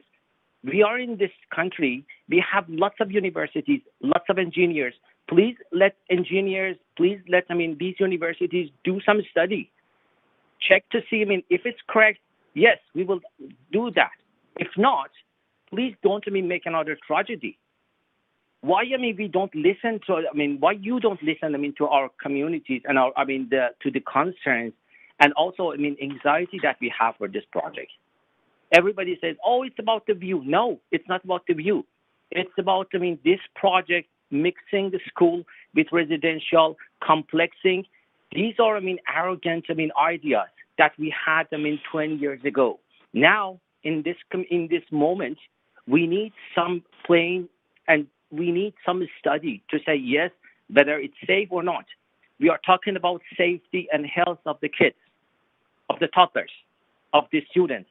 We are talking about health and safety of this community. So somebody should take care of that.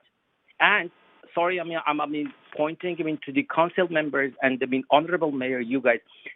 You are, talking, and also you will decide for the taxpayers' money. And this is, the money that, and we chose you, we voted for you guys to protect them in community. If there is no study, if there is no specific sociology and risk assessment study, if there is no complete traffic study, please stop this project, especially raising the height. So they have no idea. They are just only, the numbers, and the designer says, oh, it's better, to increase the height. Why? Just because, the project is not feasible, it does mean that, we increase the number of units to have, the better project or, good looking. No. Thank you for calling in, sir. You've hit your 5-minute limit, so I don't see any questions I for have you. just one point only for 1 minute. Well, Can no, I go just for 1 minute? Nope, you've hit your 5 minutes. Thanks so much. We're moving on to the next speaker. Thank you. Thank you. Council, our next speaker is Arazu Taragati. Hi.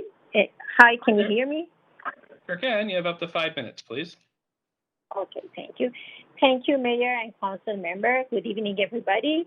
I want to add my vote to oppose this project, which is based on outdated data and information, which is in rush right now. Our lives have changed since 20 years ago. The concerns are now global warming and global pandemic.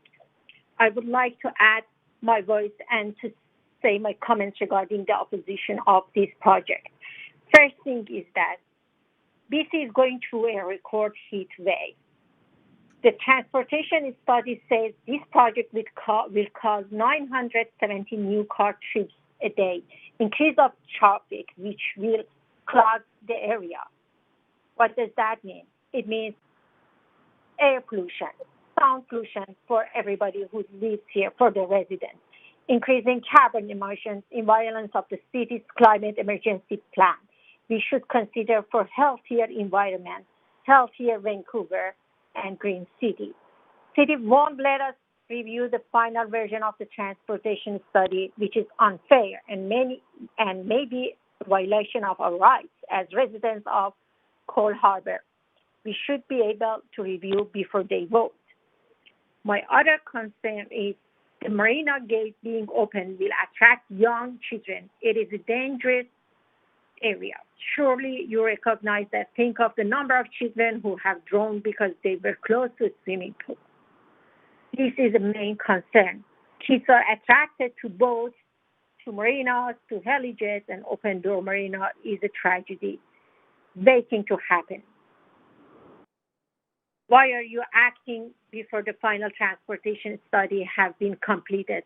Why are you not considering the right of the Cole Harbour residents?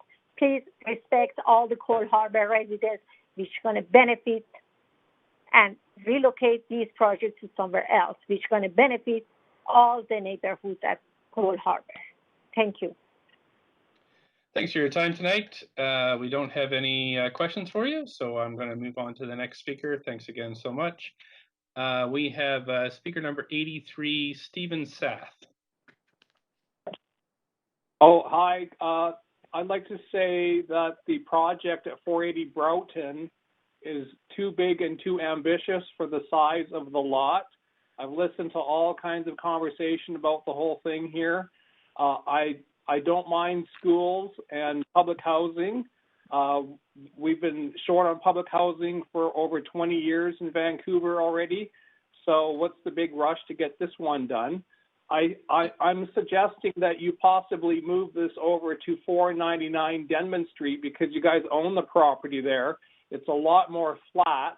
You'll get a bigger bang for your buck than what you would over on Broughton Street because it's too narrow. And coming down the hill, going northbound, there's too many car accidents on the corner of Pender and Broughton all the time. I'm the one that's always calling emergency because people are getting in car accidents, they're getting hit by bicycles, they're just getting hit by vehicles that are going east and west as people are heading north and south on Broughton Street. So that short block area is so steep. People are blindsided by the traffic on West Pender all the time. So I think that this project needs to move over to 499 Denman Street, which is bigger and flatter and more comparable with the other schools that everybody's talking about in Yaletown and Falls Creek, because those spaces are on flat, wide property where it's wide open. This is a really small, tight, congested area, and we have way too much traffic already. And I've had to wait in my car sometimes half an hour getting into my driveway because both Pender and Hastings are constantly jam-packed full during rush hour, and the traffic doesn't flow because everybody's trying to cross the Lions Gate. So that's all I have to say. I'm opposed to the extra height on the building that you guys are asking. It's not necessary. If you want to increase the height, move over to 499 Denman Street. You already own the property. Build on that site, and you'll have more money, better bang for your buck there. That's all I have to say. Thanks so much. You don't have any questions tonight, so I will move on to the next speaker. Thanks. We have speaker number 84, Larry Keenan. Good evening. Can you hear me? Sure can. Up to 5 minutes whenever you're ready, please. Thank you. My name is Nicholas Keenan. I represent 60 residents from a nearby strata, BCS 460. Sorry, sir. We seem to have lost you. This project. You're quite unclear. Excuse me, sir. Your phone is breaking up. Okay. You want to try it again? Sure. Thank you.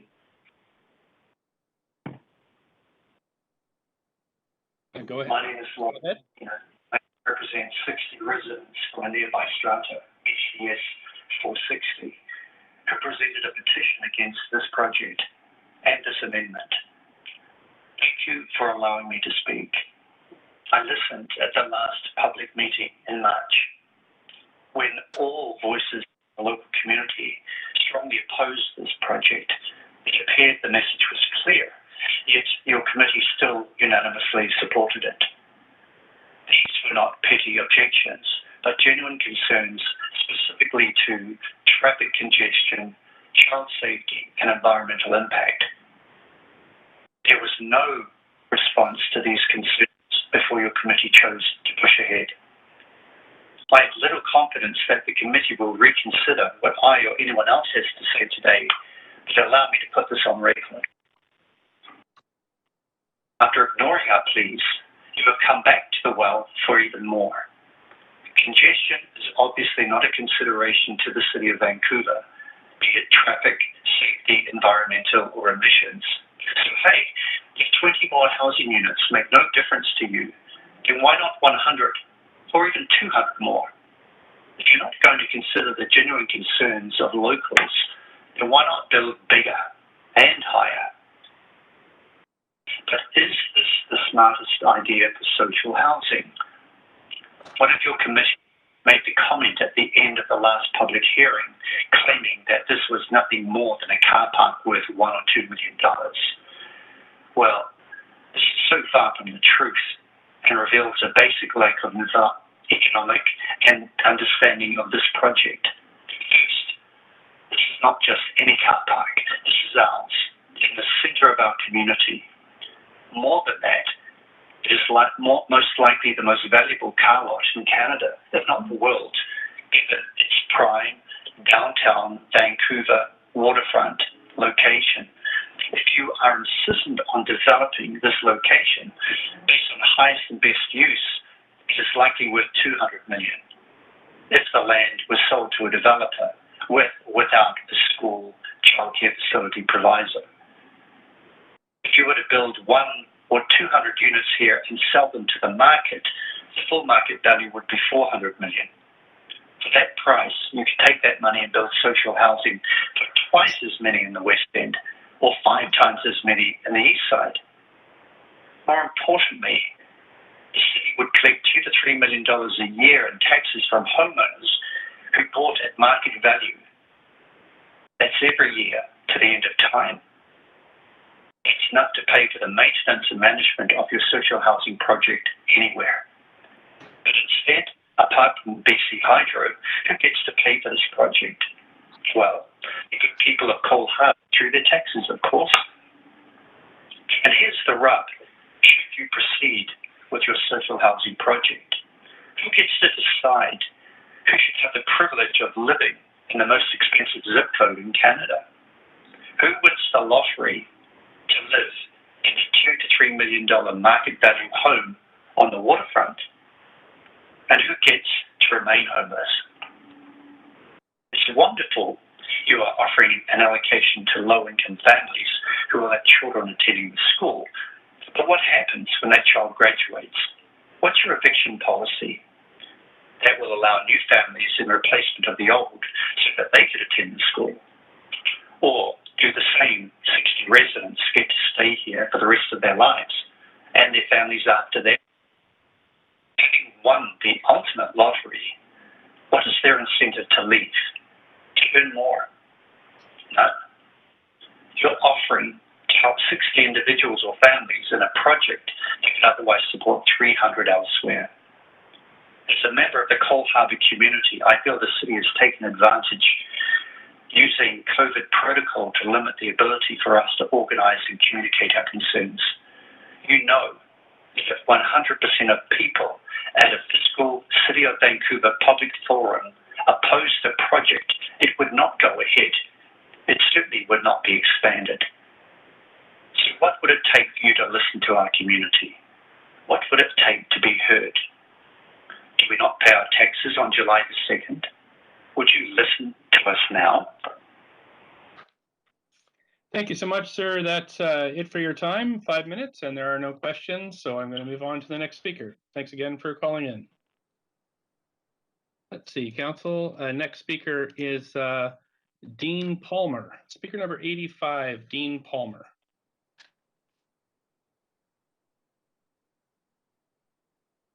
Testing, testing.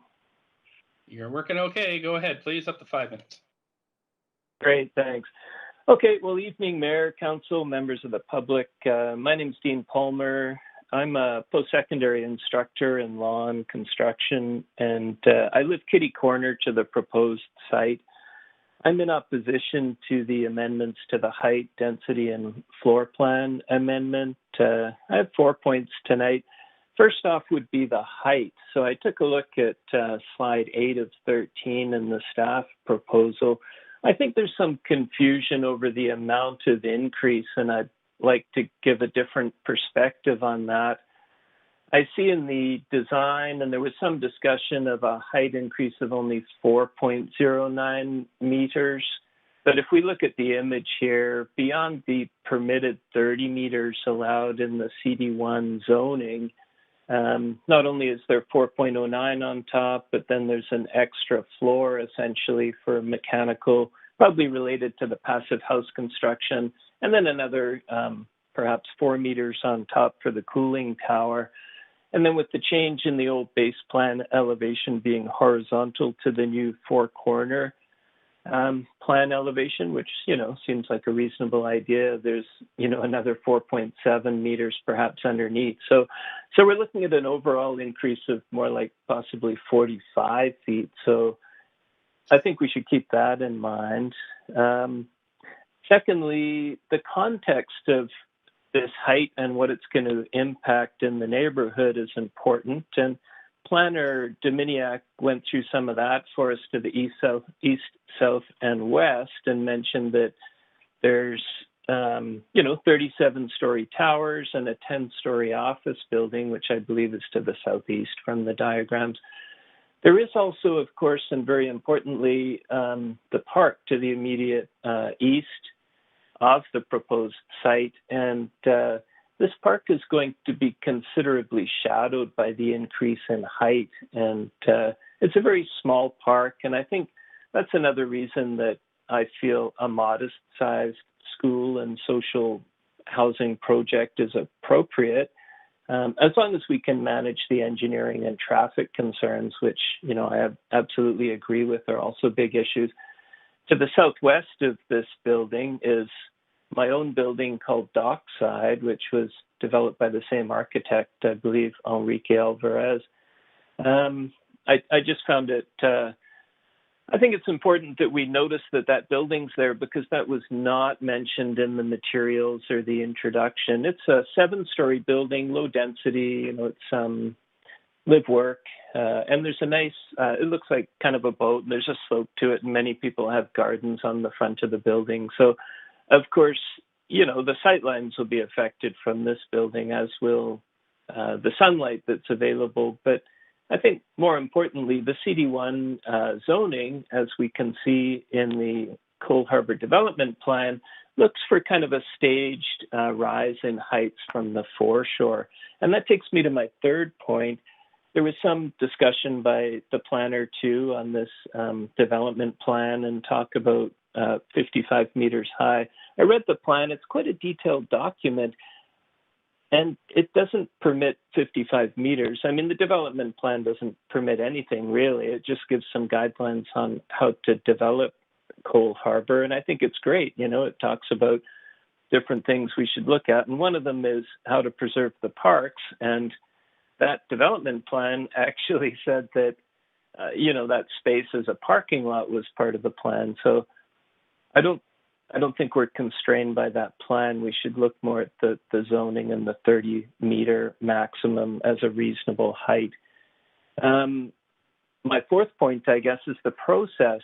I teach in this area. The mayor has drawn our attention a few times to the quasi-judicial nature of this proceedings, which I think is great. And what does that mean to us? I mean, to me, it means that we need to pay attention to the principles of justice, which are, adequate notice, a fair hearing, and no bias, or at least, that we have no apprehension of bias. And I've heard, unfortunately, that it's already come to a court action for judicial review.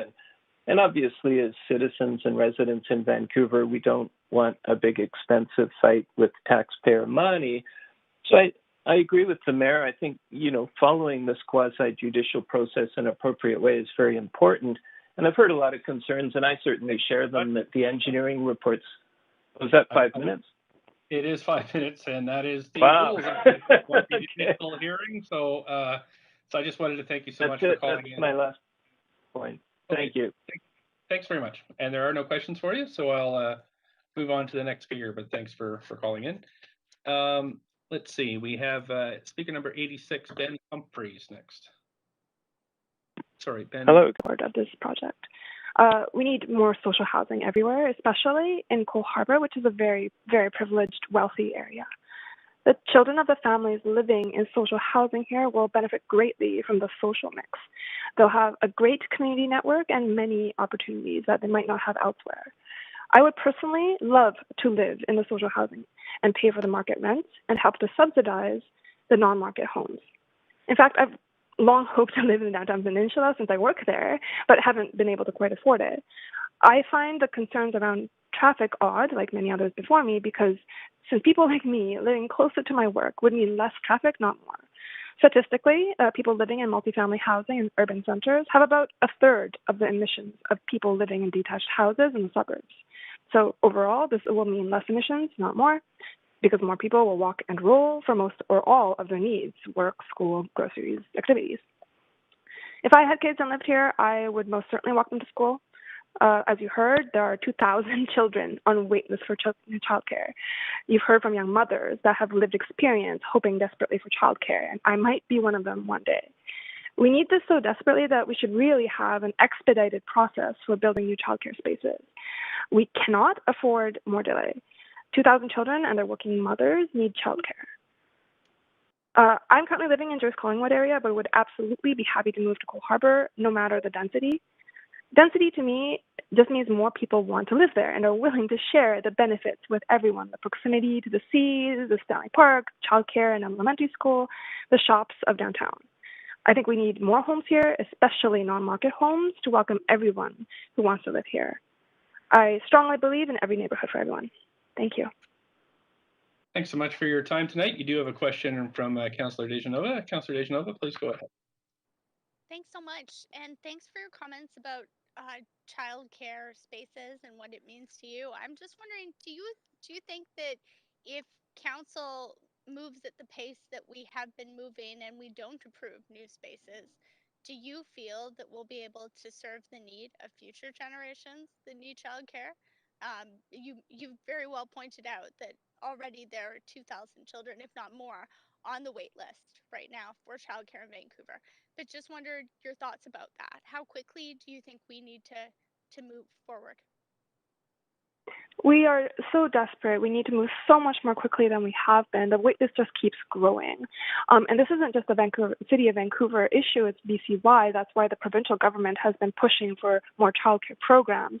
And so it's not a question of, oh, can I move to another area to raise children? No, everywhere is not building enough childcare. Nobody is moving at the pace that they should be, and that's honestly why I would be a working mother. And honestly, because of these like horror stories I've heard about getting access to childcare, getting access to a school that's in a decent distance from your house, these are the two biggest issues why I am currently child free, and I don't know if I'll ever be able to have children. Thanks very much for sharing your experience. Just another question about the expedited process. One of the first motions is a policy motion, but we're talking about a public hearing, very specific project.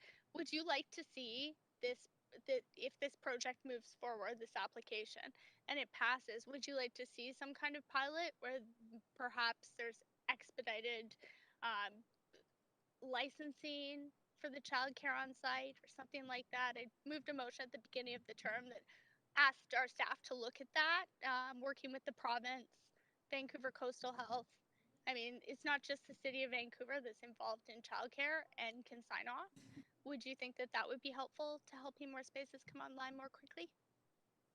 Absolutely, both for social housing and for childcare, we absolutely need an expedited process. Our processes are currently failing. We have so many people on the wait list, and I would be on the wait list, but I haven't even bothered because I don't have children.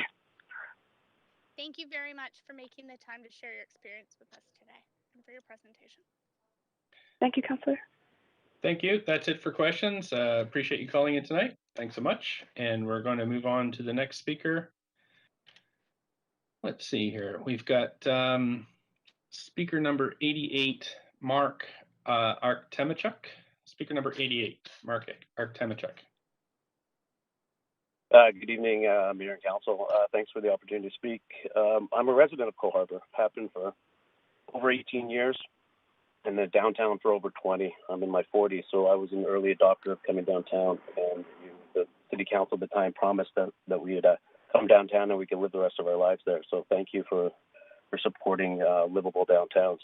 I'm in support of the motion. I'm also directly impacted, and my views are directly impacted by not only the building, but the additional floors. And I'm still in support of this project.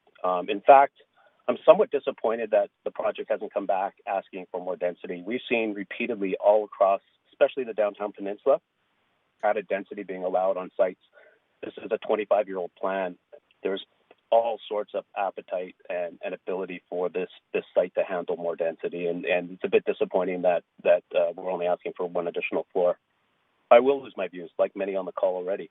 I will lose the beautiful blue boathouses of Cole Harbour and of Deadman's Island.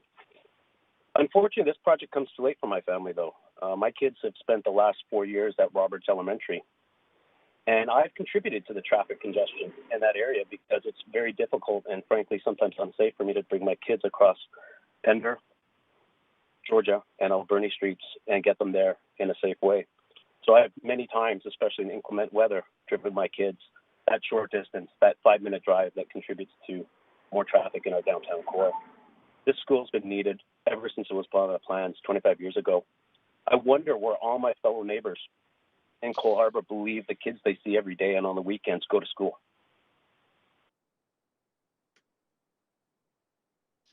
We desperately need a school in Cole Harbour.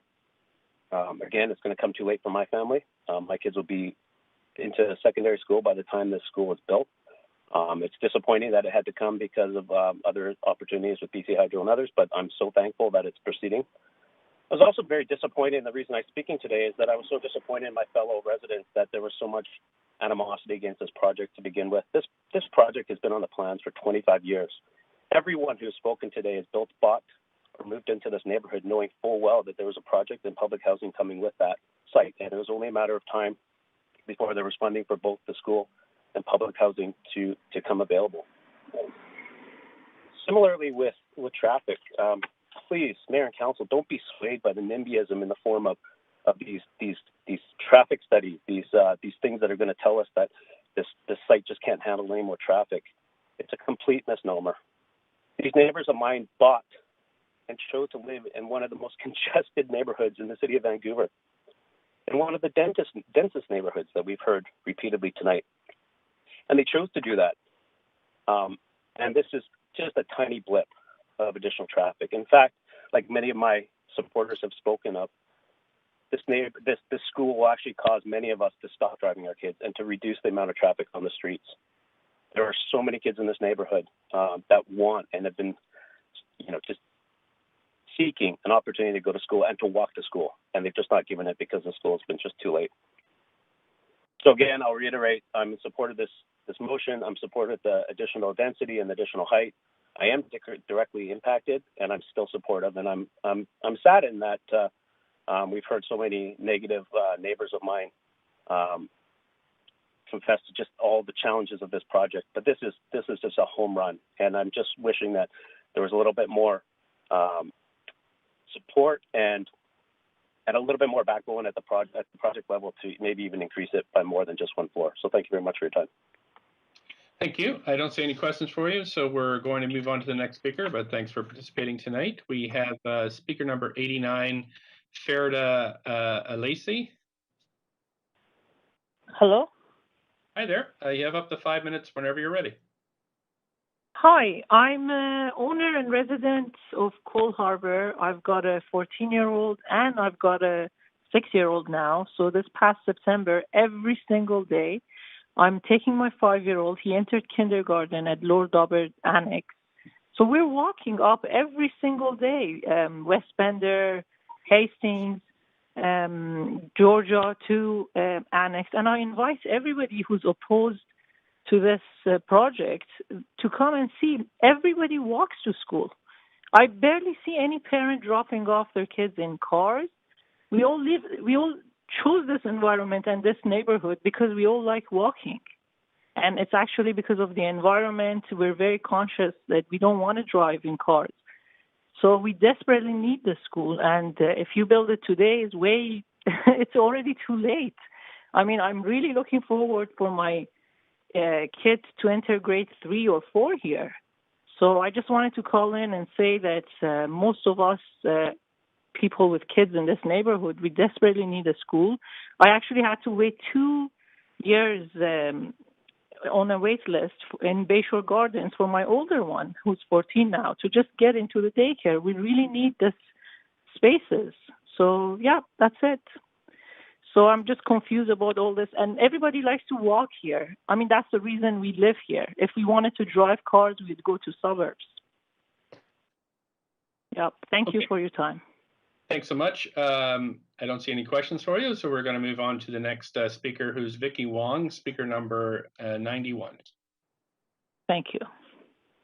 Hello? Hi there. You have up to 5 minutes. Please go ahead.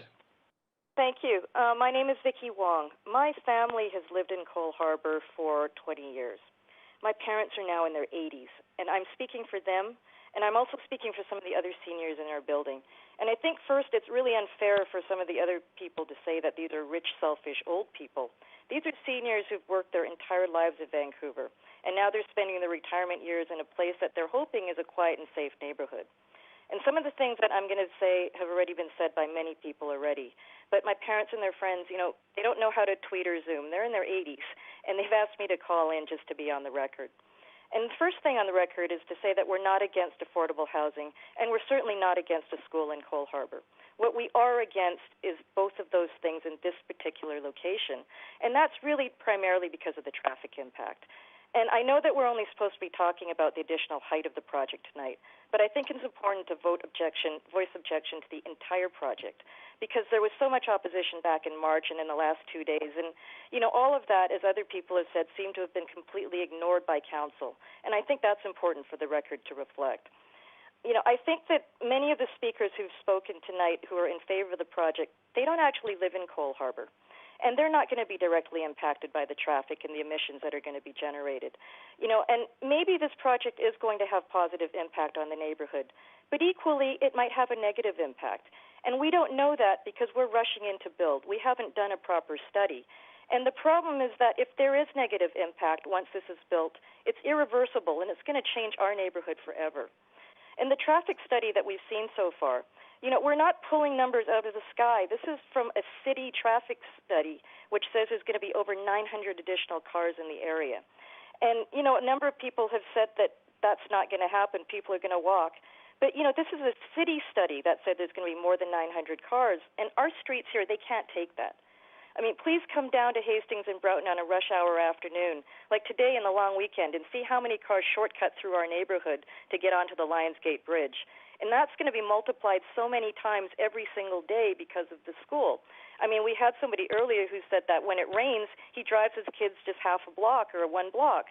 So this is not a case where everybody's going to walk. This is a place where people are going to drive and there's going to be gridlock. And if you also look, Hastings Street, up 1.5 blocks away, that's a dead end. Hastings Street ends there.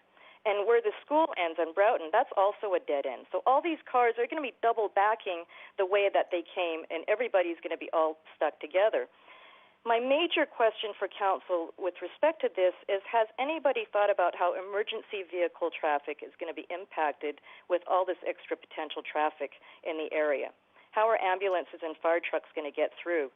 I mean, again, I'm talking about seniors here, and this is a major issue for them that emergency vehicles can come through. So finally, I just want to say not only do we need to think about our children, of course kids are important, but please don't forget the impact on this project on seniors either. They've spent their entire lives building this city for us, and, in their retirement days, they deserve to live in a safe and peaceful neighborhood, all in terms of traffic safety, air quality, and emergency vehicles access. So just please think of seniors as well. Thank you. You do have a question from Councillor Dejanova. Go ahead, Councillor Dejanova. Thanks so much. I'm just wondering if you would consider the neighborhood right now to be affordable. Yes, I'm surrounded by affordable housing. Okay, and can I just ask you sort of broadly for your definition of affordability?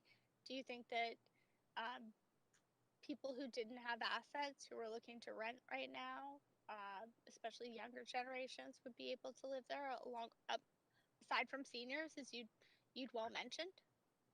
Well, let me tell you the people that I know in my building. Most of the people I talk, that are actually, I lived up the street until COVID-19, and I came back here because my parents needed help, and so I moved into their building. And since I've been living in this building, I've met a lot of people here, and a lot of them are seniors. And these are people who used to be school teachers and nurses. And they're, it's true, they were able to afford this place because they bought in the 90s. But, they never thought that the neighborhood would change like this. And they never thought that, they're not going to be able to, be living in a quiet place. I think renting here right now, the rent, depending on how big your unit is, it's anywhere between $2,000 and $3,500 a month. So I think, probably honestly, if you work in a restaurant, you might not be able to afford living here. But if you were, working in an office, you probably could, especially if you have a roommate. That's what I did. I had a roommate. Okay, and if you were a young family with a child that you had to had to pay for them to go to childcare, if you could find a spot, would you think that that's affordable right now for families in Coal Harbor? I don't. But first, let me go back to my original point, which is that I'm not against the daycare or a school or social housing. I'm against those things in this particular spot because of the traffic. Okay. So you're not against them, but you're not. Let me make that very clear. You weren't against them in that spot, but you are against them in the spot that you're in right now. No, I'm not against them in Coal Harbor. Believe me, my parents. I'm just trying to clarify. Thank you. Yeah, no. Let me be clear. My parents spent their entire lives working for social housing. They were social workers. So this is not a case where my background is non-market housing, so I understand, and I'm just really trying to clarify. Sorry, I'm just going to jump in here. My question. Oh, Councillor Deschanel, this should be, I am asking a not a question. debate. Not a Not debate here. debating. I'm asking a question, Mayor. I'm trying to focus the question. Just as Councillor Fry was allowed to thank people, and you Okay. allowed him to do Go that. ahead with your question. Thank you. You had said that you are supportive of childcare and school in the neighborhood, and I'm wondering, where do you think then it would more appropriately be in your neighborhood, if not here in Cole Harbour? Well, first of all, I believe that somebody said that there was another site nearby on Denman about 3 speakers ago. So that's a possibility. And okay, but the second, I'm sorry, I just have another question. I have limited time, and I'm not trying to debate you. Again, I hate doing this rapid firing round of questions, but the mayor, fair enough, as chair, is hurrying me along to do that. I appreciate that. So you've outlined your points well, but I'm just wondering, you had said that you're not against this in your neighborhood. You heard a few speakers ago. You also said this is being rushed along. We've heard that this is over 20 years in the making. Do you think that it's time to make a decision and move forward on where we should be locating this? I believe that there needs to be a proper study done. I believe there needs to be a proper traffic study. I think there needs to be proper debate, not on a telephone, but where people can actually go into City Hall under normal circumstances. And I think that this shouldn't be rushed. I don't know if this is the right time or the place. So we need to do it properly. And I feel like there hasn't been due process here. And that's probably the biggest problem in all of this. And maybe a school is the right place for there, and maybe that we need to do another traffic study to make sure but we don't know because none of that's been done. I mean, don't you believe in process, Counselor? I can't answer questions because it's a public hearing, but I thank you very much for answering my questions. And Mayor, I've just finished under 10 seconds. I hope that's acceptable. Thanks. Thank you. Okay, we have come to the end of the 5-minute period. Thank you for calling in, Speaker. I don't see any other questions for you, so I'm going to move on to the next speaker, who is Speaker 92, Howard Pontius. Hello?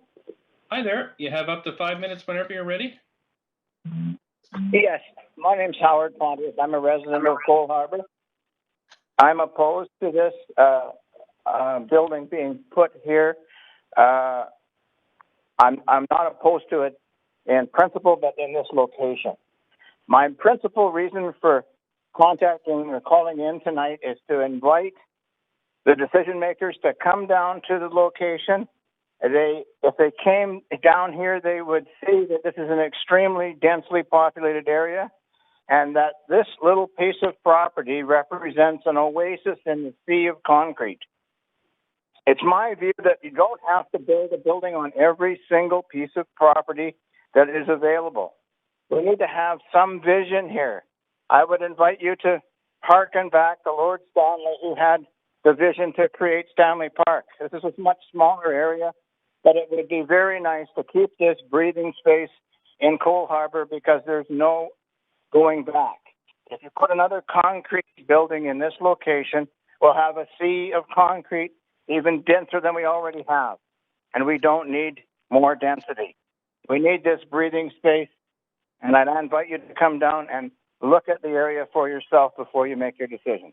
Thank you. Thanks so much. I don't see any questions for you, so we're going to move on to the next speaker. Thank you, though, for calling in this evening. Let's see here, Council. Check on my list. Okie doke. We've got speaker number 94, Elena Kabulia.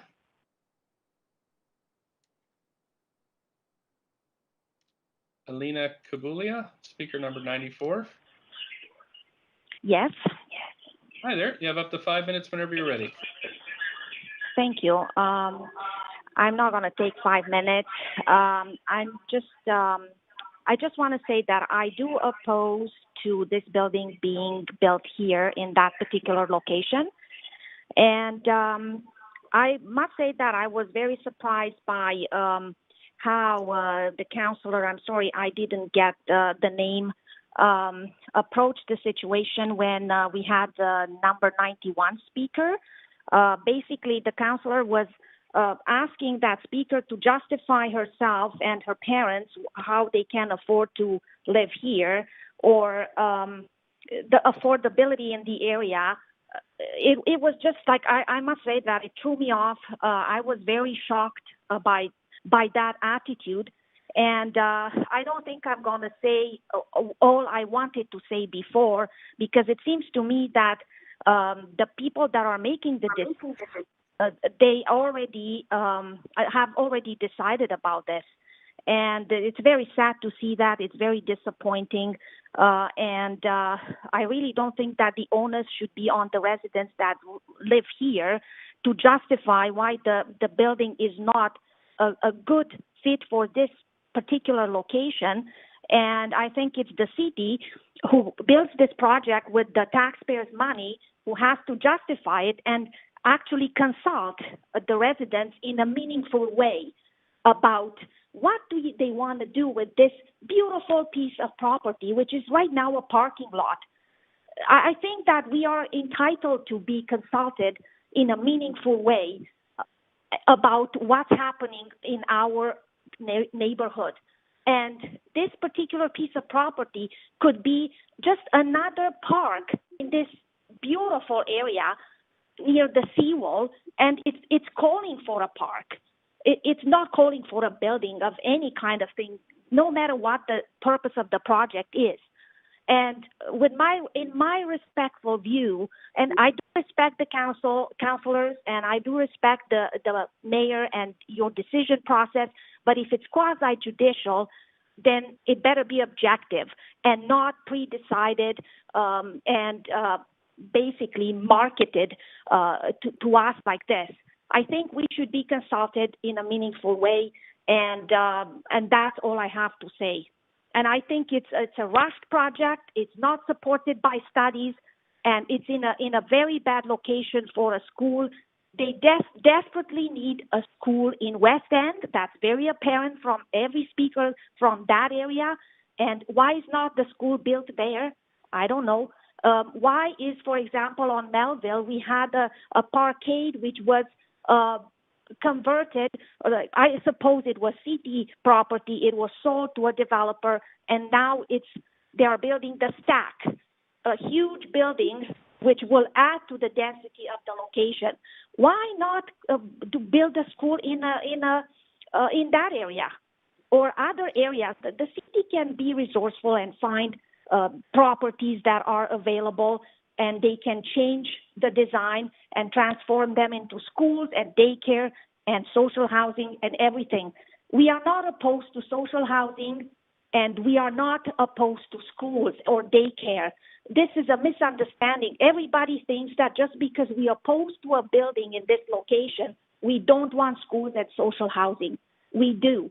It's just that don't waste a piece of land that is so beautiful to build another concrete building. That's what I have to say. Thank you. Thank you for your time this evening. I don't see any questions for you, so thank you for calling in and sharing your views tonight. I'm going to move to the next speaker. Point of parliamentary procedure, Mayor? Yeah, sure. Go ahead, Councillor Dejanova. It was insinuated that councillor or Not council really a point of members. procedure. It is because it was insinuated that council members had made up their minds It's not a point of prior to procedure. hearing this. So I'm just asking you, council members are not to make up their minds; they're to make considerations of all speaker comments. Is that correct? It's not really a point of procedure, Councillor Dejanova. Oh, so it's not a point of procedure if we're supposed to keep an open mind?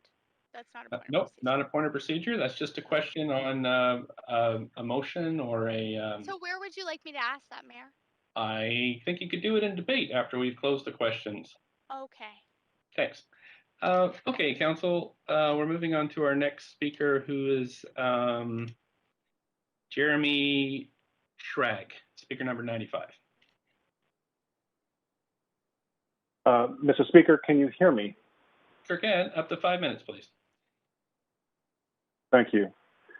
Mr. Speaker, I'm counsel for Abcar Properties LLC. Abcar is the owner of the property strata property in the building across Broughton Street from the proposed development. My client is opposed to the development in its current form, although not necessarily to the development in toto. I don't intend to repeat the substantive submissions that have been made earlier. I intend to focus my submissions tonight on a question of some procedural matters. My client has commenced a judicial review of the decision of the Development Permit Board. I don't propose to discuss that as the matter is before the courts, but many of the same concerns raised by my client in the judicial review proceeding are apparent in the proceeding before your worship tonight and yesterday. First of all, I would, in my respectful view, I believe there was a question the other day about whether or not if the council doesn't pass the bylaw that's before it tonight, the development can just proceed as is. And in my respectful view, that's not the case. It's clear from the development permit that there is a condition that council pass the bylaw as suggested by staff. I would also note that I gather that there have been a number of times where speakers have sought to raise issues and concerns with the development generally, and those speakers have been shut down because it didn't necessarily directly deal with the bylaw question. However, I would note that in the summary and recommendation published in advance of this meeting, this council is being asked to recommend by resolution the form of the development in toto. So in my view, to the extent that people have been denied the ability to speak on issues that go beyond the four corners of the intended bylaw, they've been denied procedural fairness. And that, I think, ties into the general tenor of my comments that, your worship has mentioned on several occasions that this is a quasi-judicial proceeding, and that is quite correct. And as a result of that, and as Councillor Genova just mentioned, all councillors must come in with an open mind, cannot have come to any preconceived notions, and able to execute your function properly, in my respectful view, you need to be advised properly. And this is the crux of my submission tonight, that in my respectful view, having heard the other submissions of the various speakers, read the reports provided by staff, and listened to the questions provided by, asked by members of council, it's difficult to conclude that council is being advised properly.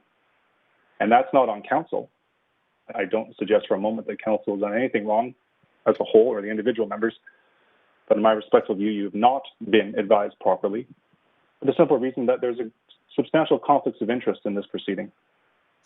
Now, of course, the city has every ability to develop its own land. That's not controversial. But it has to do so in a manner that provides procedural fairness to the citizens of the city who will be affected by it. And for that to happen, the city has to manage the conflicts of interest. And in my view, the city has not done that. And as a result, this entire proceeding is infected by those conflicts. And essentially, as sitting at tribunal, the individual members of council have not been advised properly, and in my respectful view, at present, are not able to properly execute their duty to provide an open-minded, fair, and determination of the issues here. And I'll just close by noting that if nothing else, the issues around traffic and the draft TAM study, which was withheld prior to, at least immediately prior to the Development Permit Board hearing, and the fact that there hasn't been a final study executed and issued, calls into question the council's ability to make an informed decision about the safety of this project. And although I appreciate council has asked questions of lay people about how they can manage traffic issues, including PAC presidents and PAC liaisons, that, in my respectful view, is not sufficient. That until the city and council has a proper final TAMS, I don't see how it could possibly make a decision, having been advised properly as to. Thank you so much. That's the 5 minutes, but you do have a question from Councillor Carr. Councillor Carr, please go ahead up to 5 minutes for your question. Yes, actually, I do not have a question for the speaker, Mayor. I have a question for you. It's a point of it, and it is a point of parliamentary procedure. Okay, thanks. Speaker, then that's it. There are no questions for you. I'm going to move to the next speaker. Councillor Carr, go ahead with your question. Yes, thank you, Mayor. This speaker has just raised issues related to potential conflict of interest, litigation, and other matters that I believe are in-camera matters and that I would appreciate having advice from staff on before we proceed with this hearing and any decision. But I am seeking your opinion and your decision about whether or not the points being raised are worthy of us considering in terms, considering in terms of moving us to an in-camera situation with staff available to answer questions.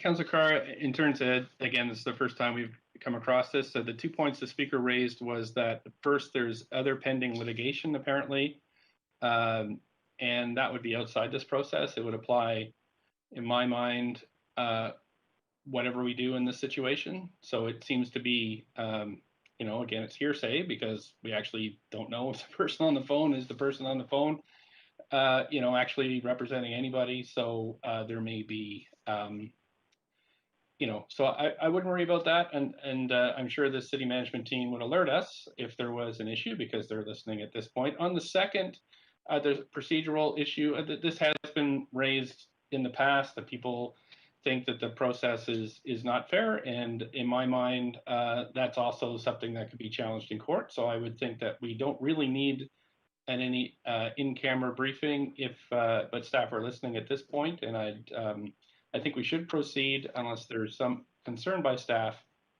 And maybe I'll ask the city manager or the person in charge of the planning team this evening if they have any concerns with us proceeding at this stage. Thank you.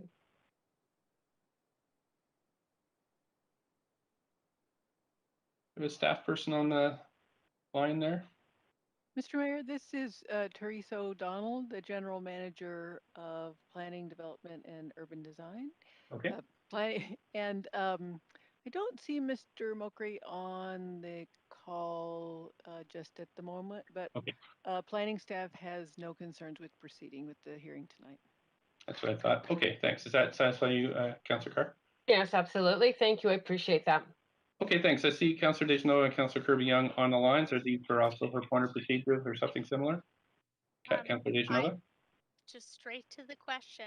Should we or should we not consider the comments of the speaker that we just heard as evidence pending litigation?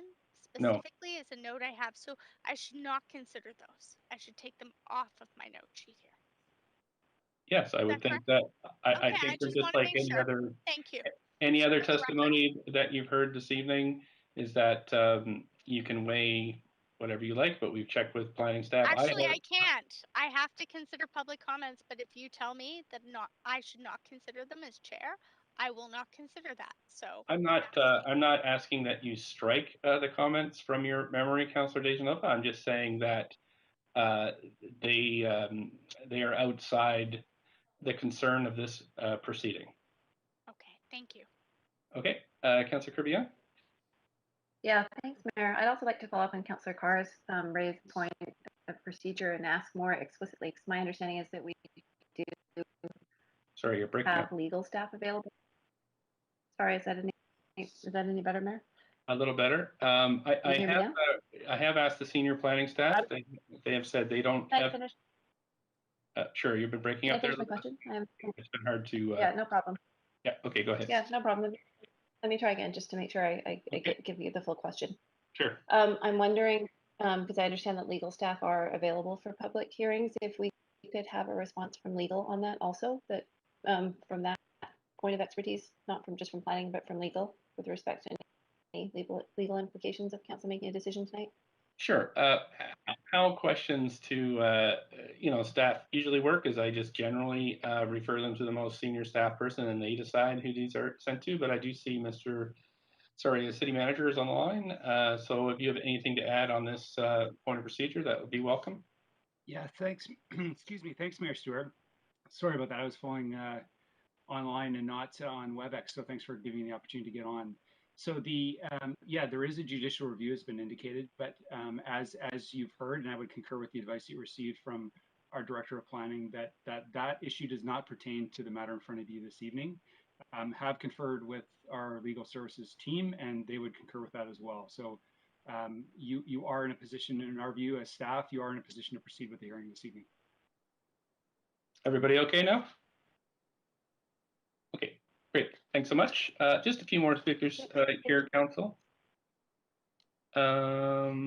We have next speaker number 96, Trevor Ho. Mayor Stewart, that speaker has disconnected, so we have no further speakers on the line. Okay, I can't remember. Am I on the second call for speakers or the third? You're on the second call, Mayor Stewart.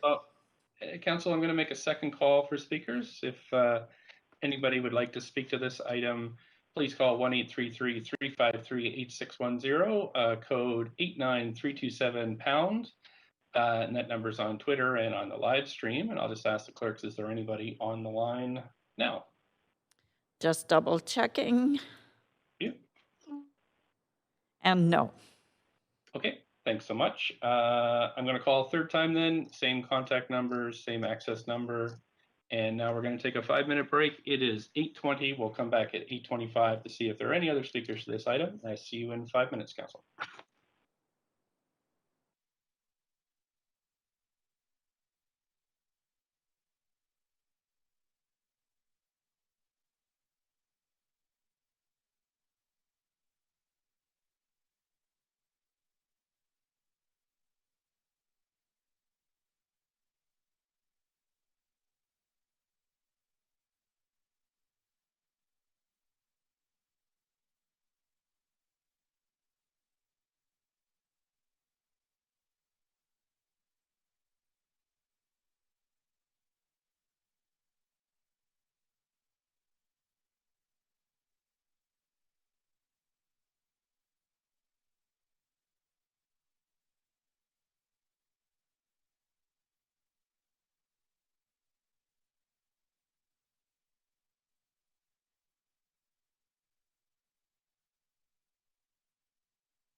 Anybody else on the line?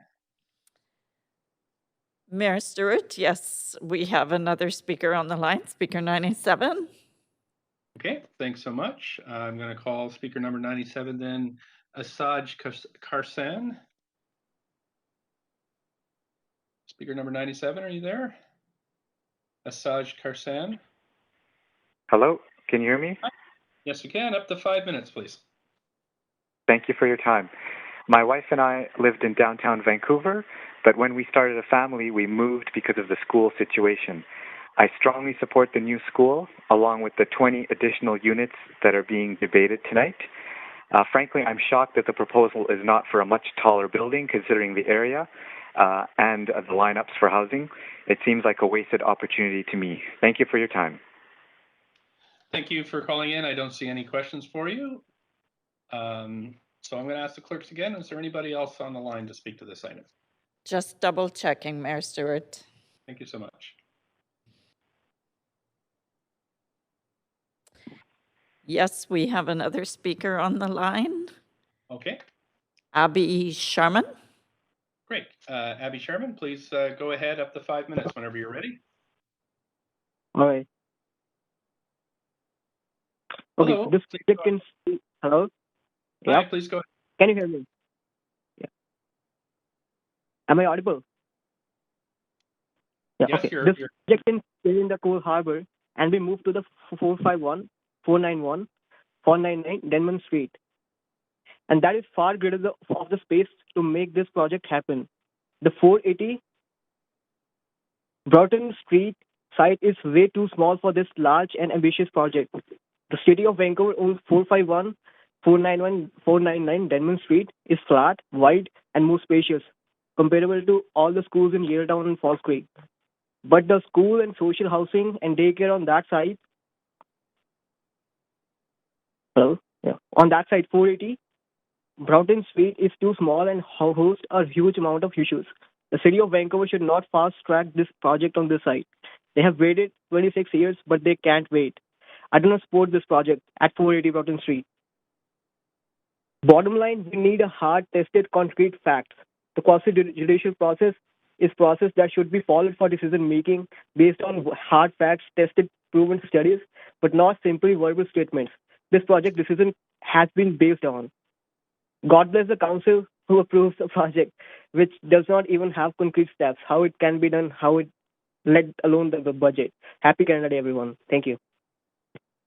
Thank you for phoning in this evening. I don't see any questions for you, so that we'll just conclude your time there, and I'll ask the clerk again. Is there anybody else on the line?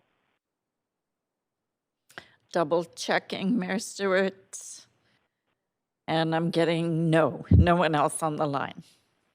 Okay, Council, then I'm going to close the speakers list, and as no or few comments received on this item after 5 p.m. today, we're going to close the receipt of public comments. And again, as the staff team are the applicant here, do we have any closing comments from the staff team? Hi, this is Lex from Rezoning. Thank you, Mayor and Council, and all members of the public who came out to speak to this application. I'd simply like to reiterate that staff recommend approval of this CD1 amendment to increase the residential floor area, the number of social housing units, and building height. The proposed uses for this site have been anticipated in the official development plan since 1990 and the original CD1 bylaw approved in 1996. And the additional 20 units provides an opportunity to deliver much needed social housing while also creating unique synergies with the other building uses in a neighborhood that is highly walkable and rich in amenities. So thank you. Thank you so much for those closing comments. So Council, do we have any questions for staff? If so, put your name on the list. There you go, Councilor Dejanova, up to 5 minutes. Please go ahead. Thanks so much. I'm just going to start a bit of a firing round. I'm wondering how affordable would this housing have been if it was built during the previous application 20 odd years ago? 26, I believe it is. Hi, Councillor DeGenova. It's Dan Garrison from Housing Policy. It's difficult to say how affordable it would have been. One of the reasons why it's challenged to be built and hasn't been built all these years is in relation to the availability of funding. So had it been built under previous federal programs, which were still in place in 1990 when the original ODP was in place, it may have been deeply affordable. But as time went by, we lost most of those programs, first federally in 1993 and then provincially in the early 2000s. And so we've had to find other ways to get projects built. So it is difficult to say how affordable it would have been. Of course, as we go ahead today, the proposal is for a project that meets the city's standards-based definition of social housing, with then subsequent opportunity for council to provide input on affordability at the next phase when the leasing and RFP for the nonprofit operator is done.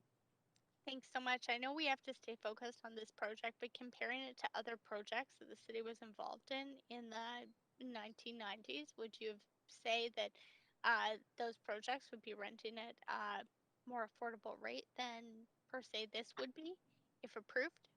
Well, we could look to some of the projects that were built earlier, both in Cole Harbour and in False Creek North at a similar time when there were proposals in place. So for example, the nonprofit co-ops that are already in the area are quite affordable. They are mostly rent geared to income projects. So if you look at the Seaside proposal in Cole Harbour, project in Cole Harbour, it has family-oriented units which were built under the Provincial Homes BC program, and they are quite affordable. The tower, because there was no funding at the time for singles housing, is primarily a sort of low end of market rental model. So you can see the influence of programs on our ability to achieve deeper affordability. Thanks very much. I won't put you on the spot and ask you for exact numbers. I'm just wondering also, sort of maybe shifting a little bit to childcare, what's the need for childcare specifically in this neighborhood right now in Cole Harbour? Are we seeing there a great need of young families who can't access childcare? I mean, 2,000 on the wait list citywide, but how many in Cole Harbour? Thank you for the question, Councillor DiGenova. I believe we have staff from social policy on the line. Hi, yes, this is Andrea Haber from Social Policy, the childcare team. In the West End, we estimate that there's a shortfall of 350 spaces for children 0 to 5. So that's about 31% of the need met for childcare in that area. And then in the downtown, a shortfall of about 466 spaces with about 57% of need met. Okay, so there's a great need for these spaces, is my understanding. Yes, and citywide. Okay, sorry, go ahead. Oh, sorry, I was just going to add, citywide, we estimate a shortfall of about 16,000 childcare spaces for ages 0 to 12. Okay, thanks. And then my next question, I'm sure you can guess, is regarding the school. If we're looking at children childcare that eventually go into school age, just wondering what is the deficit of those spaces right now, specifically for serving this neighborhood?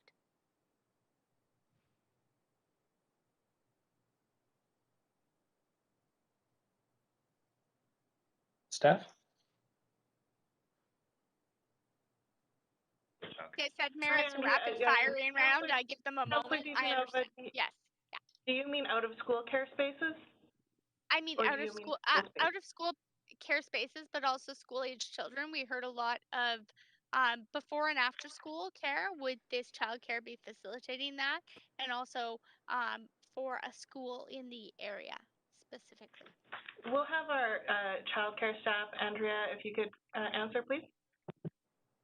Yeah, sure. So for school age care in West End, we estimate a shortfall of 134 spaces, so approximately 57% of need met.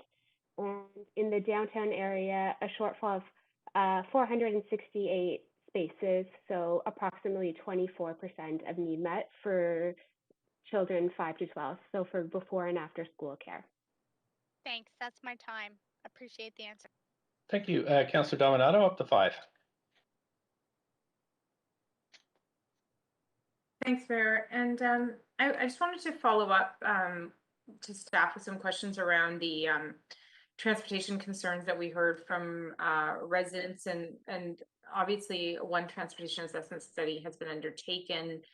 Could you clarify? I thought I heard during the presentation, or maybe it was subsequently in questions after, that there would either be a further study or an update of that study. And could staff just speak to that, given the number of concerns that we heard from local residents?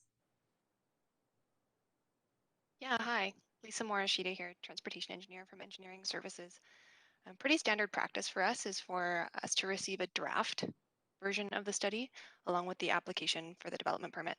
At that point, staff review that draft, we provide comments and conditions, and we'll work together with the applicant to address those comments. And then after a few iterations, a finalized report is required to be submitted as a condition of the issuance of the development permit. Okay, okay. Thank you. That helps clarify process for me.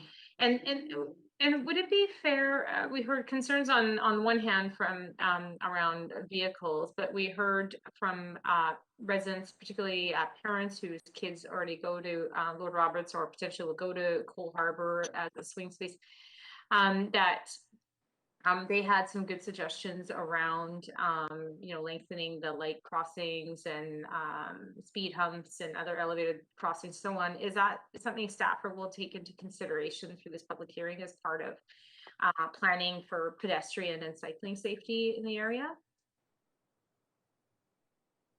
Yeah, certainly. So through what we heard at the hearing today, as well as through the applicant's transportation consultant, that sort of information is exactly what we're going to be looking for in the finalized transportation study. Okay. And just one, this is on the housing side. I wanted to ask this the other day around the proposed height increase and the additional, I think it's 20 units. One, is there potential for getting more than 30% at Hills, and also just the impetus for proposing 20 additional units and sort of where that originated from? Hi, Councillor. Dan Garrison. I'll chime in on this. So in terms of the impetus for the additional units, it's really was looking at the viability of the project and the design of the units. The original official development plan and zoning limited the number of units to 40 in 45,000 square feet. Approximately of development, so that's an average of about 1,125 square feet per unit, all family units, which is a very inefficient building to build and doesn't really align with today's standards for unit sizes. So part of the increase in units is just a more efficient unit size. The average proposed right now is in the project is about 980 square feet per unit, which is still higher than our norm, and that's because of the higher proportion of family-oriented units we've retained in the project. So between the efficiency of the units, increasing the efficiency of the building, which is very important in rental housing pro formas or rental housing operating budgets, we also managed to, or the proposal to add a little bit of additional height is there to add a few more units to help make with the viability of the project. Overall, it is a fairly costly construction project because of the concrete form and because of the design of the building, the passive house, and all those things. Those obviously help with operating costs, but the addition of the units helps to make the project round out the viability. In terms of affordability, all that will be brought back to council at a later date in terms of decisions that council may make in terms of at the point of selecting an operator and leasing to make decisions around deeper affordability. Okay. Can I ask one last question? You just reminded me, and I'm glad you brought it up, around the cost of construction related to concrete and any opportunity to look at mass timber or other options. As we're seeing now, there's prototypes for up to 20, 21 stories, 22 stories of mass timber, and whether that, or is that already part of, I just don't know the construction around this. Just at 5 minutes, so a quick answer, please. Sure. I mean, we'll always look at the most cost-effective form of construction, considering it's a complex project with the school, the childcare, and the housing. I think that's where we've landed on the current concept of concrete, but we'll always look at more cost-effective ways as we proceed through the project towards the development permit stages. Thank you. Thank you. Thanks. Councillor Kirby-Young, up to 5. Yeah, thanks, Mayor. So I'm just sort of sequencing the process here in my mind and referencing back in terms of the November 25th, 2020 council decision, which was at that point was a policy decision, and one of the recommendations asked council to direct staff to proceed with the components necessary in order to execute and deliver on the Cole Harbour School childcare and affordable housing project defined as the project. And in that report, it contemplated 60 units at that time, which is the same as what we're looking at today. My understanding. So there's no difference in the number here today. Is that correct?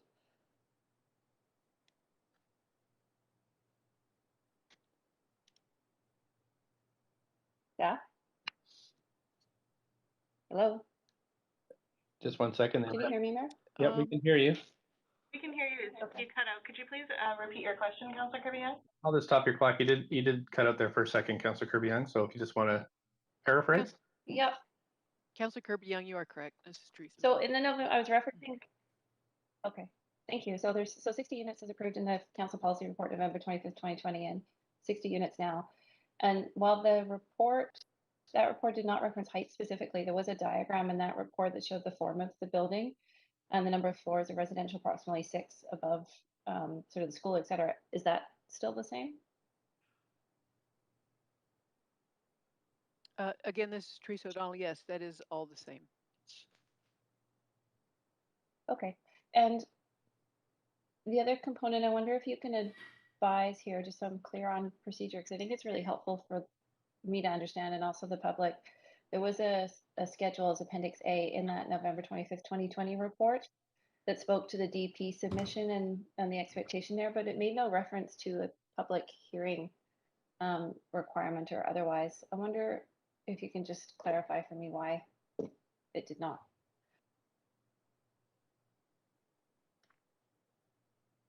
Councilwoman, I am not familiar with that report, so I'll have to ask Paul Dan, if he can respond to that. Sure.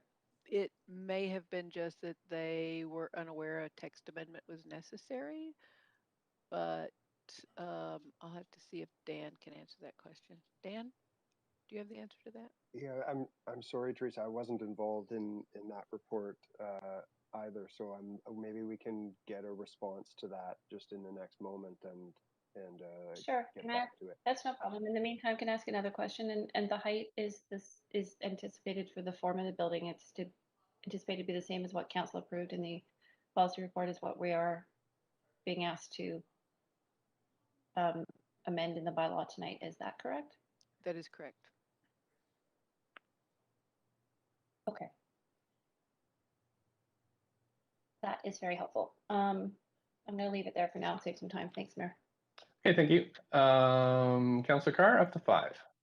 Thanks very much, Mayor. Yeah, my first question has to deal with one of the points that was raised by a speaker about a false traffic report. Does staff have any response to that that statement that there is a false traffic report attached to this?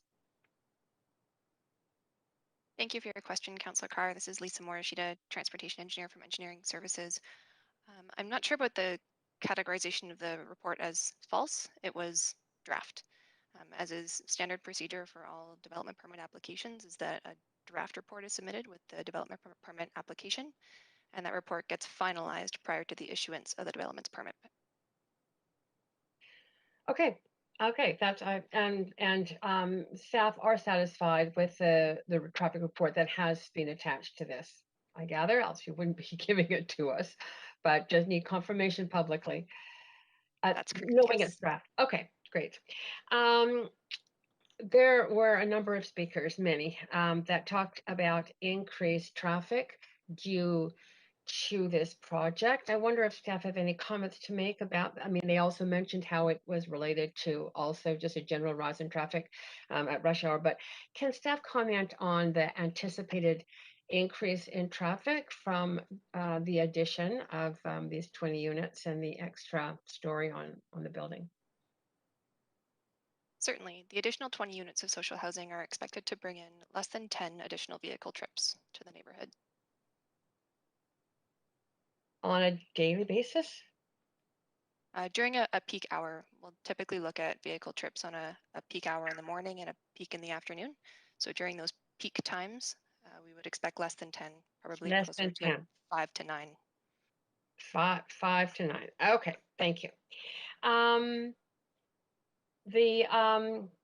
It wasn't raised that much by speakers tonight, but we received a lot of letters on this subject by council, and many of them questioned the height, and in particular that it was 3.5 stories higher than the original approved project. So I wonder, you've explained this once, but just to affirm, and in response to the very specific questions raised in letters to council on this subject, how much higher in actual fact is this building, and why is there the supposition, it's stated in the report, that there is a much higher elevation being talked about? Hello, Councillor. Thank you for the question. This is Charlotte Black with the Urban Design Group. So it's a fair question because although staff are recommending amendment of the bylaw for an amount around 8 meters, the physical increase in height of the building is less. And this is laid out roughly in page 8 of the rezoning report. But to summarize, the method of calculating the height has changed so that the base plane is lower than it was originally. That's not a difference in physical dimensions. That's just a difference in calculation. The other substantial change is that the building has an additional story. The main level of the building has been increased slightly in order to deal with sea level requirements. And there's a number of other minor changes, but the result is the building is 4.09 meters taller physically. In other words, a person who is looking at the building at its roof level, eye level with the roof, would perceive an increase in height of 13.4 feet. And that's noted in the report. That's also noted in the development permit board when the same project went through. So it's unfortunate that the City of Vancouver's method of calculating height is as complex as it is, and I sympathize with the speakers who've called in and tried to parse this out. But as the report notes, the increase in height is 13.4 feet physically. Right, thank you. And thank you very much. That was very clear. And can you just, one last question, I don't have much time left, but the sea level requirement that interests me, is that because of the recalculations we make from time to time on the potential rise in sea level due to climate change? That's a great broader question. I believe the specific answer is that there is a regulatory requirement that is now in effect, which has raised the elevation of the main floor from 4.5 meters in elevation to 4.8 meters in elevation. On the subject of exactly how that increase was calculated, I might invite staff to comment if there's somebody with more expertise on this point. Unfortunately, I can't personally speak to the method of calculating sea level rise. We are out of time. I'm going to move on to Councillor Boyle. Councillor Boyle. Thank you. Thanks. Thanks, Mayor. Actually, all of my questions were asked by other councillors, so I am happy to move the recommendations in the report if that was the appropriate time. Okay, Councillor Carr, you are on the list, but you've used your full 5 minutes. I'm just going to speak to the motion and Okay. Councillor DeGenova. First, seconded by Councillor DeGenova, so I am going to put move over to the main queue. Councillor Boyle, you move the motion, so if you want to speak to it, you go ahead, and please, everybody else who wants to speak to this, put yourself on the queue. Councillor Carr, I put you on. If anybody else wants to speak, There we go. Councillor Boyle, please go ahead up to 5. Thanks, Mayor. So I want to start by, I'll start by thanking all of the speakers, as I know all of council does. I am conscious particularly of what a walkable, rollable, and bikeable neighborhood this already is, particularly as we heard from many parents in the neighborhood. It's an example of a complete community, and services like a school and childcare and social housing make it an even more complete community.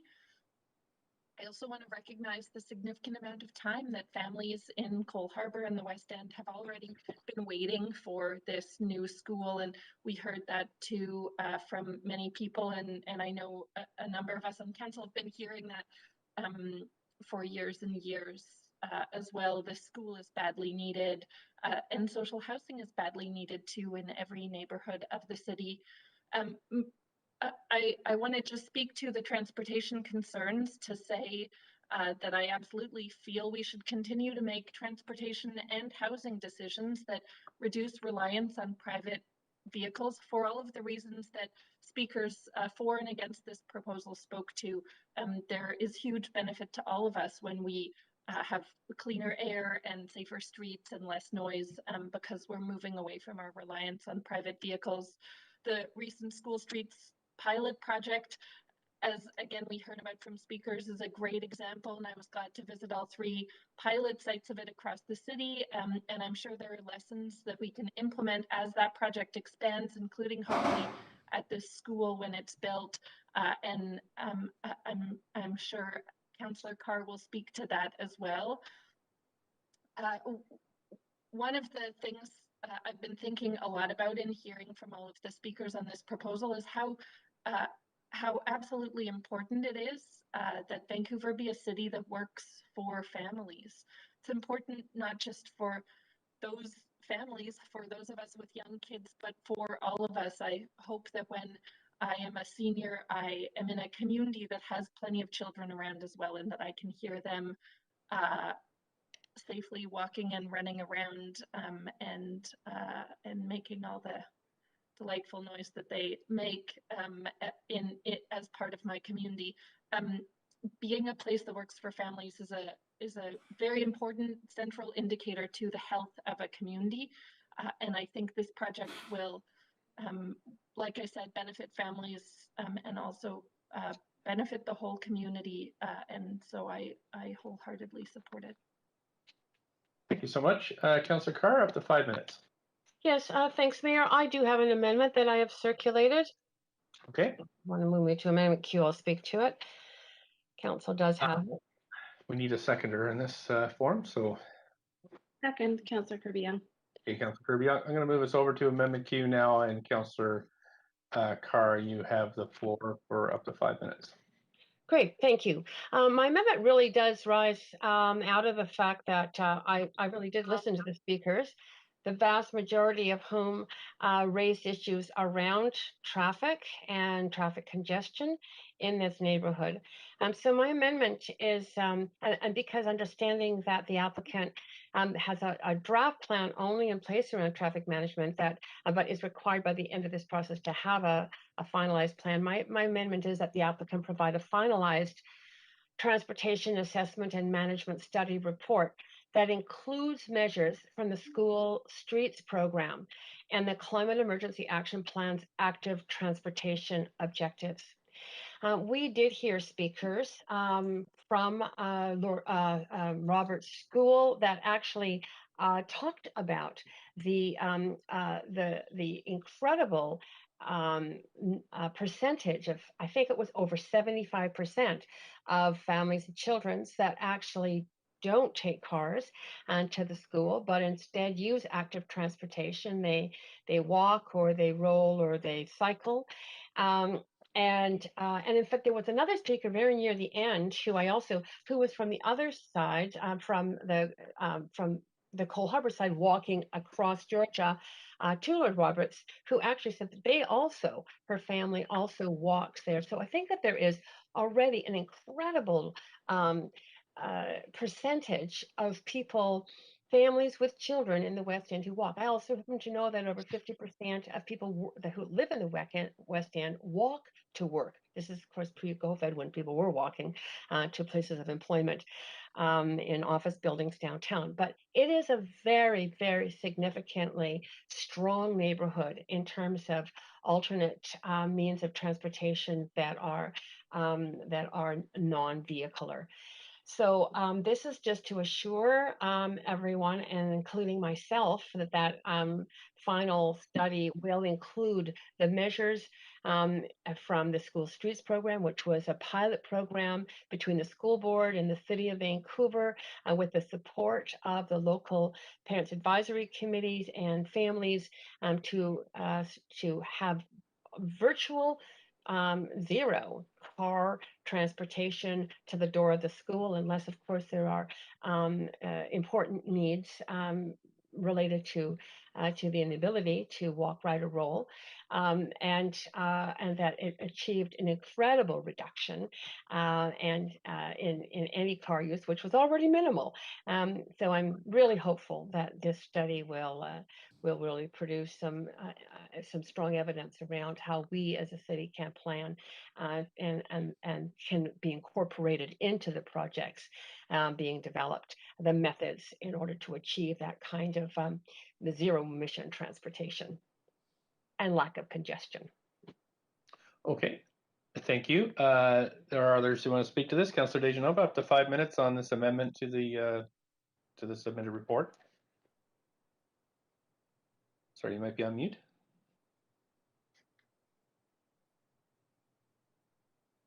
Thanks. I'm hoping I won't need that much time. Okay, go ahead. Mayor, I have a point of information through Okay. you to staff.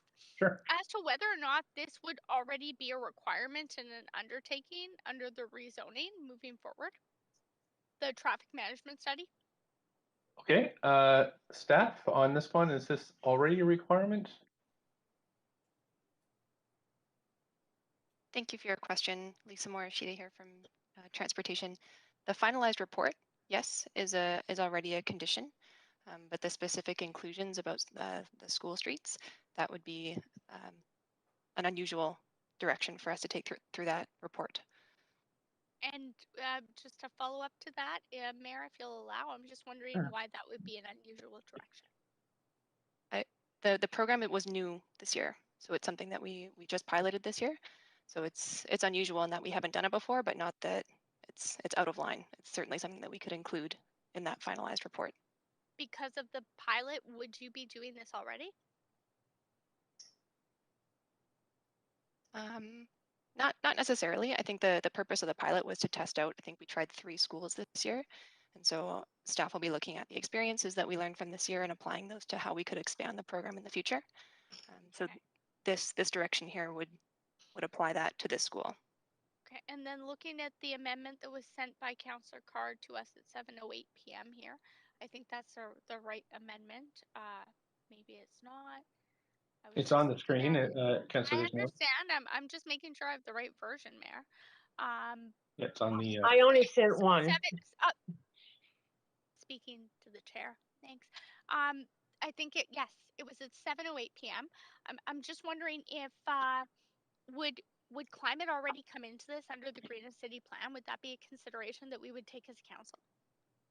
And would staff already have those policies considered in this? I'm just wondering if that's already being considered. Councillor Dejanova, could you please repeat the question? I'm wondering if staff would be undertaking all of the work in this amendment anyways. We could have Lisa or Lon respond to that, please. Yeah. So the majority of our work now is really defined by the Climate Emergency Action Plan that was approved in November. So that really does influence pretty much everything that engineering service or transportation is working on. Like I noted, the school street one might be is a bit new, but I'll defer to Lon if you'd like to add to that. It was specifically about the Sure. Climate Emergency Action Plan piece because I'd already asked about traffic management. Thank you. Lon LeClaire, General Manager of Engineering Services. So I do want to say that there's many years to happen between now and the opening of that school. And so things that are currently pilots will become a normal form of practice. Things that we haven't imagined yet will be developed, and these would all be incorporated for opening day. So all of those initiatives that are underway right now and between now and opening day are things that we would consider implementing on opening day. Thanks, that's very helpful. That's all, Okay. Mayor. Thank you very much. Let's see here. We've got Councillor Kirby-Young up next for up to 5. Yeah, City thanks, Mayor. I also have a point of information through you to staff, if I could. Sure. And that's just, I'm just wondering in terms of the specifics of this site on Broughton and considering residents needing to access in and out, if staff would perceive this to be directive, that it means that it is asking specifically to include the measures from the slow streets versus other alternatives that could be considered. For example, we heard from a speaker about the options such as raised street bumps or street bulges. Like, in other words, is this too prescriptive? And wouldn't staff need some flexibility to sort of assess the site and determine if it was a closure for Slow Street for school versus some of the other options and alternatives that still allowed residents egress and ingress out of the nearby buildings? Just wondering if you see this as specifically directive that you have to include a slow street, or would have concern that you'd actually want to study the best options. Thank you for your question. Go ahead, Lon. Lisa. No, you go ahead. I interpret this direction as something that we should be exploring and studying through the Transportation Assessment and Management Study. There are a number of different measures, as you noted, that we could take. Traffic calming, speed humps, some of those things already exist in the neighborhood.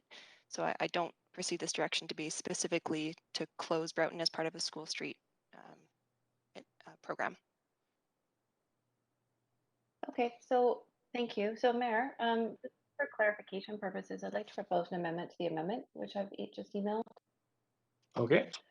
Sure. You want to well, I need it first. Somebody has to second it, and we kind of need to see what it is first. So if the clerks could just pull up, if you've sent it to the clerks can pull up the amendment to the amendment, and then we can see if we get a seconder for it. I'll second it, Councillor Carr. Okay, I haven't read it yet, so I'll put us on the queue. Councillor Kirby-Young, if you've moved this, so if you want more time to speak to it, I'll just put you on the queue, and away you go. The 5. Yeah, thank you. Yeah, it's a relatively simple amendment, and just understanding that I think that the intent is there, but wanting to provide flexibility to staff. It just adds some additional words that sort of say includes consideration of, which additional words there, of measures, and adds such as but not limited to the School Streets Program, the Climate Emergency Actions Plan, the active transportation objectives. And then it adds language at the end as well as other options such as raised street bumps or street bulges. And I just wanted to be clear in terms of giving the flexibility to our professional staff to recommend what they feel are the best options for the context of this site. So okay. It's an effort to provide clarity there. Okay, I don't see anybody else on the queue to speak to this amendment to the amendment, so I'll call a vote on the amendment to the amendment first. Clerks can queue that up.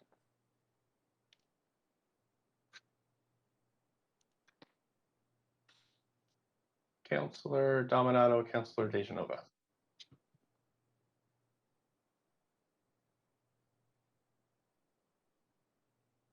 Councillor Dominato, Councillor Dejanova, we just need you. Must be a hold on Nope, the amendment? The amendment? Yeah, this is the vote of the amendment to the amendment.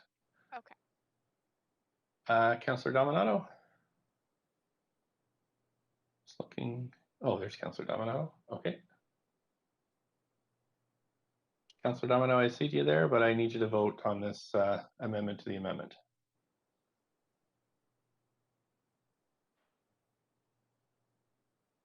Oh. I see now a yellow triangle for Councillor Dominato, so we'll have to wait for Councillor Dominato to get back online because we're mid-vote. So I'll just ask the clerks to try to make that happen.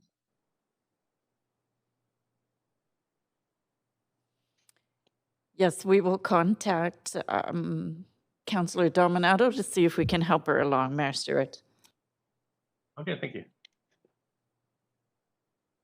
Point of privilege, Mayor? We're in the middle of a vote, so we can't really.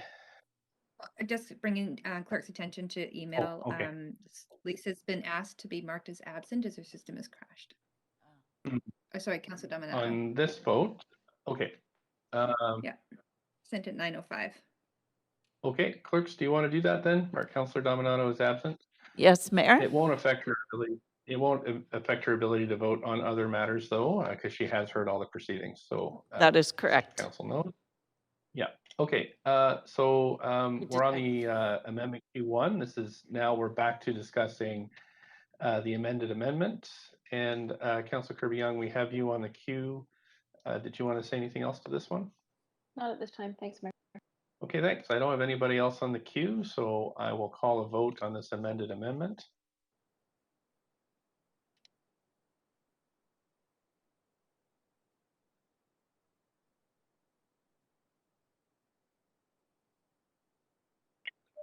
Point of privilege?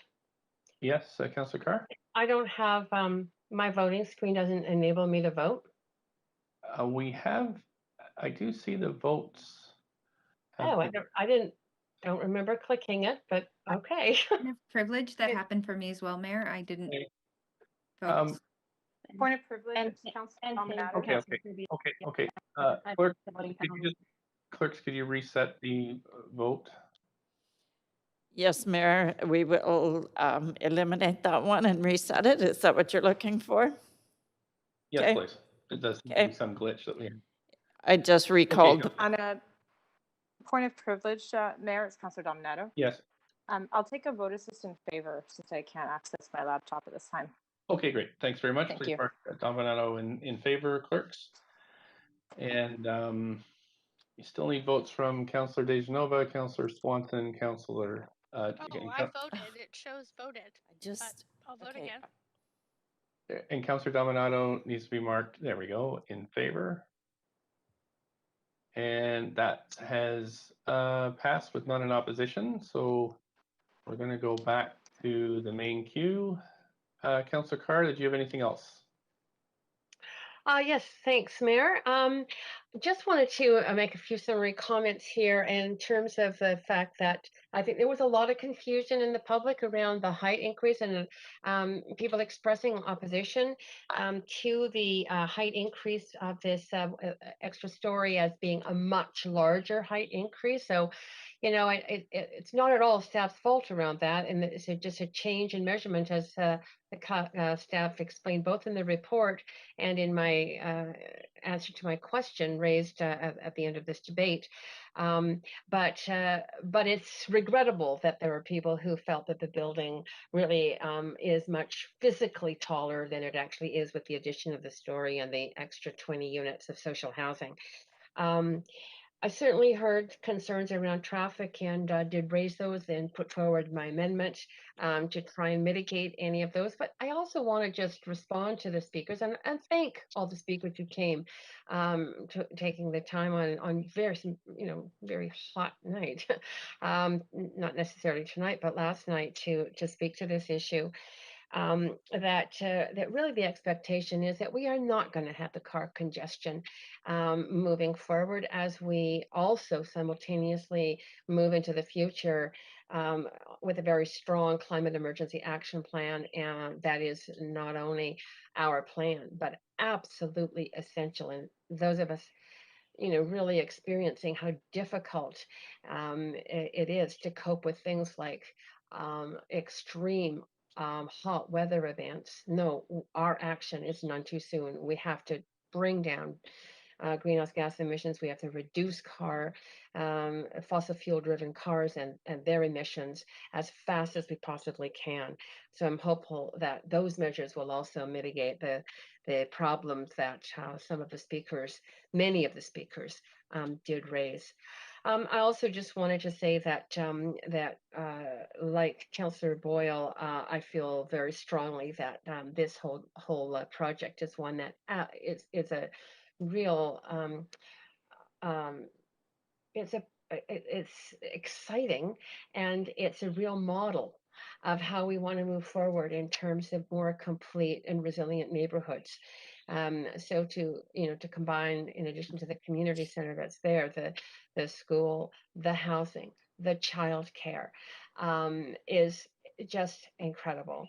To include social housing in such a fabulous location with such fabulous services adjacent to it is exactly the way we should be heading in terms of equity. So I'm thrilled with the project. I love the fact that we have 20 extra units of social housing, and thank staff for all their work on this, and the proponent, of course. Thank you. Councillor Swanson, up to 5. Yeah, so I love the idea of waterfront social housing. And we've spent a lot of time talking about walkable communities. So here we have a community where you can walk to school, walk to childcare, walk to the community center, bike the seawall to Stanley Park. As some of the speakers pointed out, we have 3 crises. We have a housing crisis, and this project provides housing. We have a childcare crisis. This project provides childcare. We have a school crisis where people have to win a lottery to get their kid in the neighborhood school, and this project provides a school. So for me, it's a win-win-win. And I'm just hoping we can increase the affordability of the housing with the land lease and or get some senior government contributions. One speaker said taxpayers' money could be better spent, but I don't see how. This seems to me like a really good project.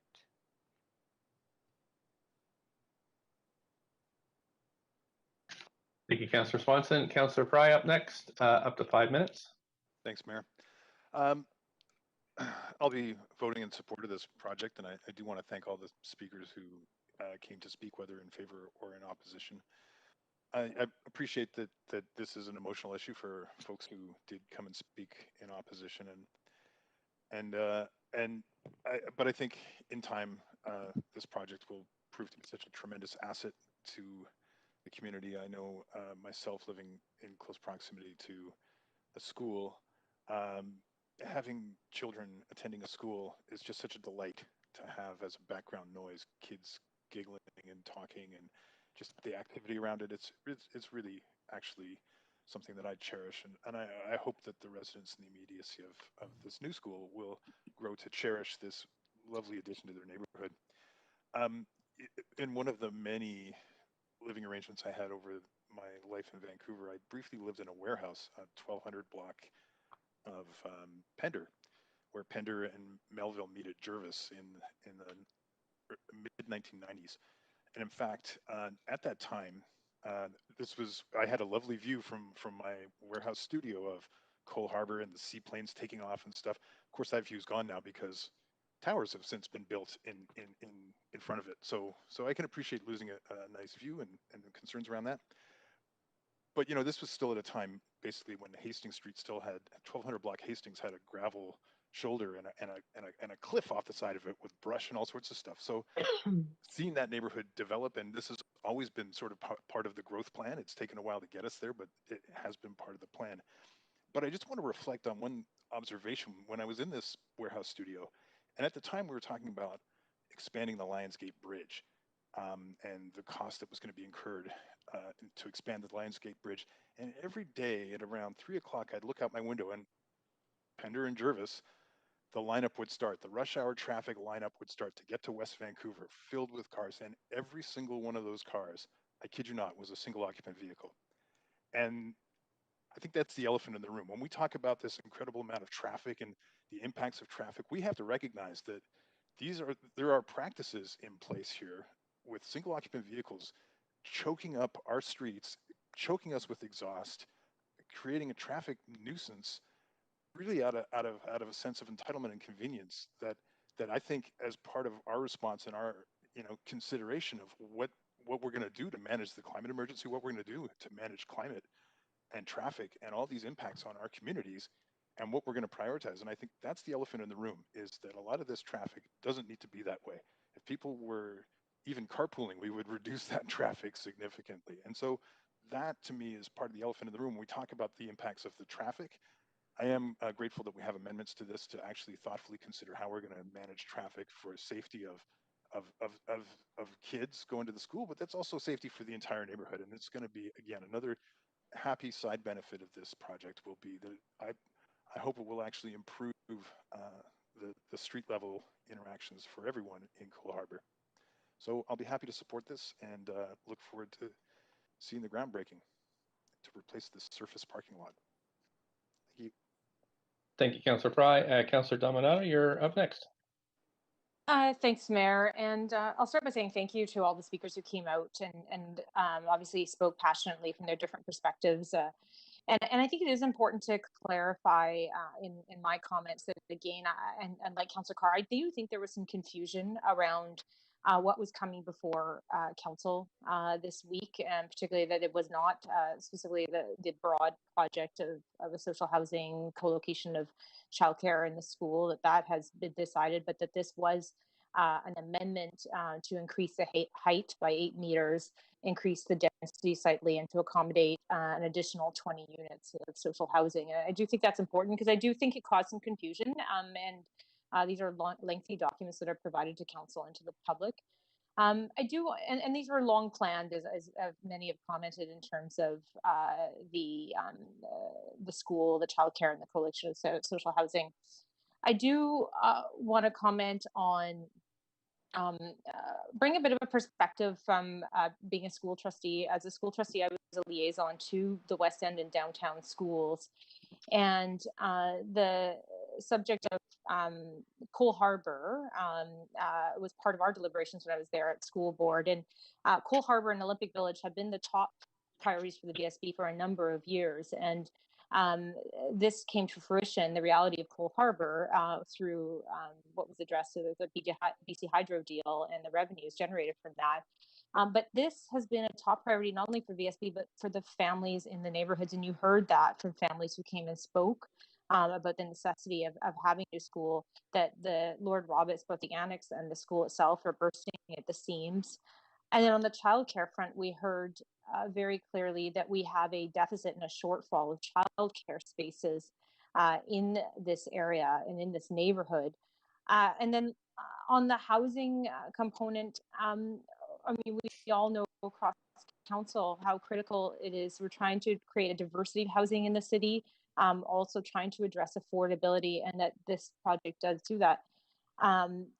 One of the things that obviously came through, and other colleagues have commented to us on, the transportation concerns and the implications of increased traffic.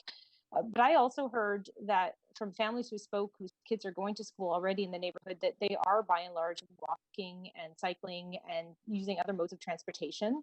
And I think what's really important in all of this is that I firmly believe that when you, as a city, we enable the co-location of services, that will actually reduce the number of vehicles on our streets. It will give families and others more choices. And I think that's what we heard as well from residents who called in. So I actually don't think we're going to see a huge influx of traffic and vehicles. But what we're going to have is that families are going to be able to make different choices because they have housing nearby, they have work nearby, they have childcare nearby, and their school nearby. And I have spoken to many families across the city, and the challenge has been for them is that they often can't get into their catchment school, or they can't find childcare in their neighborhood. And they can't spend 2 hours a day on the bus going back and forth. And so this will give families more choices, and I do think it will eliminate the use of vehicles. And I think I want to touch on one last point about that I heard from a resident who called in towards the end, who lives in the neighborhood, and talked about the fact that the city created a livable downtown. Well, that was many councils ago a really innovative and bold vision for having a livable downtown, not one where I've been to other cities where it's a ghost town. People go in for work and they leave and there's nothing left but office buildings. We should be proud that we've created a city that where people can live. But that is about having complete neighborhoods. And that was something I campaigned on, was walkable neighborhoods, and so that people would have all the amenities they need. And so while I appreciate there were many concerns and from residents in nearby buildings, I think we have to look at the big picture of what this will present for both residents who are there now, but also future residents who want to stay and live in the city and not flee the city because they can't find affordable housing and can't find the amenities that they need to be close to home and work. So I will be supporting the staff recommendation and the proposal. Thank you, Councilor Dominato. That's it for speakers to this. Whoops, there's my puppy. Sorry about that. And I think we can move to a vote.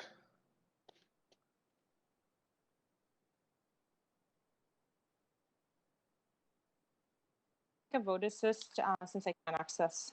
Sure, go ahead. Thank you, Councilor Dominato. Please mark Councilor Dominato in favor. Great. Okay, Council, that has passed unanimously. Thank you so much for your time this evening. Thank you, staff. Thanks to the clerks, and thanks to everybody who participated. Have a good few days away from our Zoom council, and we'll see you next week. So thanks, everybody, and enjoy your weekend. Thanks, Council. Thanks very much, Chair. Thanks, Bye, everyone. Thanks, staff. Thanks, Mayor. Thanks, everyone. Have a great weekend. I think we need a motion to adjourn. Happy Canada Day. We do need a motion to adjourn. Sorry. Motion to adjourn, Councillor Thank you. DeGenova. Councilors, all in favor? Aye. Aye. Aye. Opposed? Great. Okay, that's right. Almost blew that one. Thanks very much. We're adjourned. Thank you. Thanks, Good night, Council. everybody. Goodbye.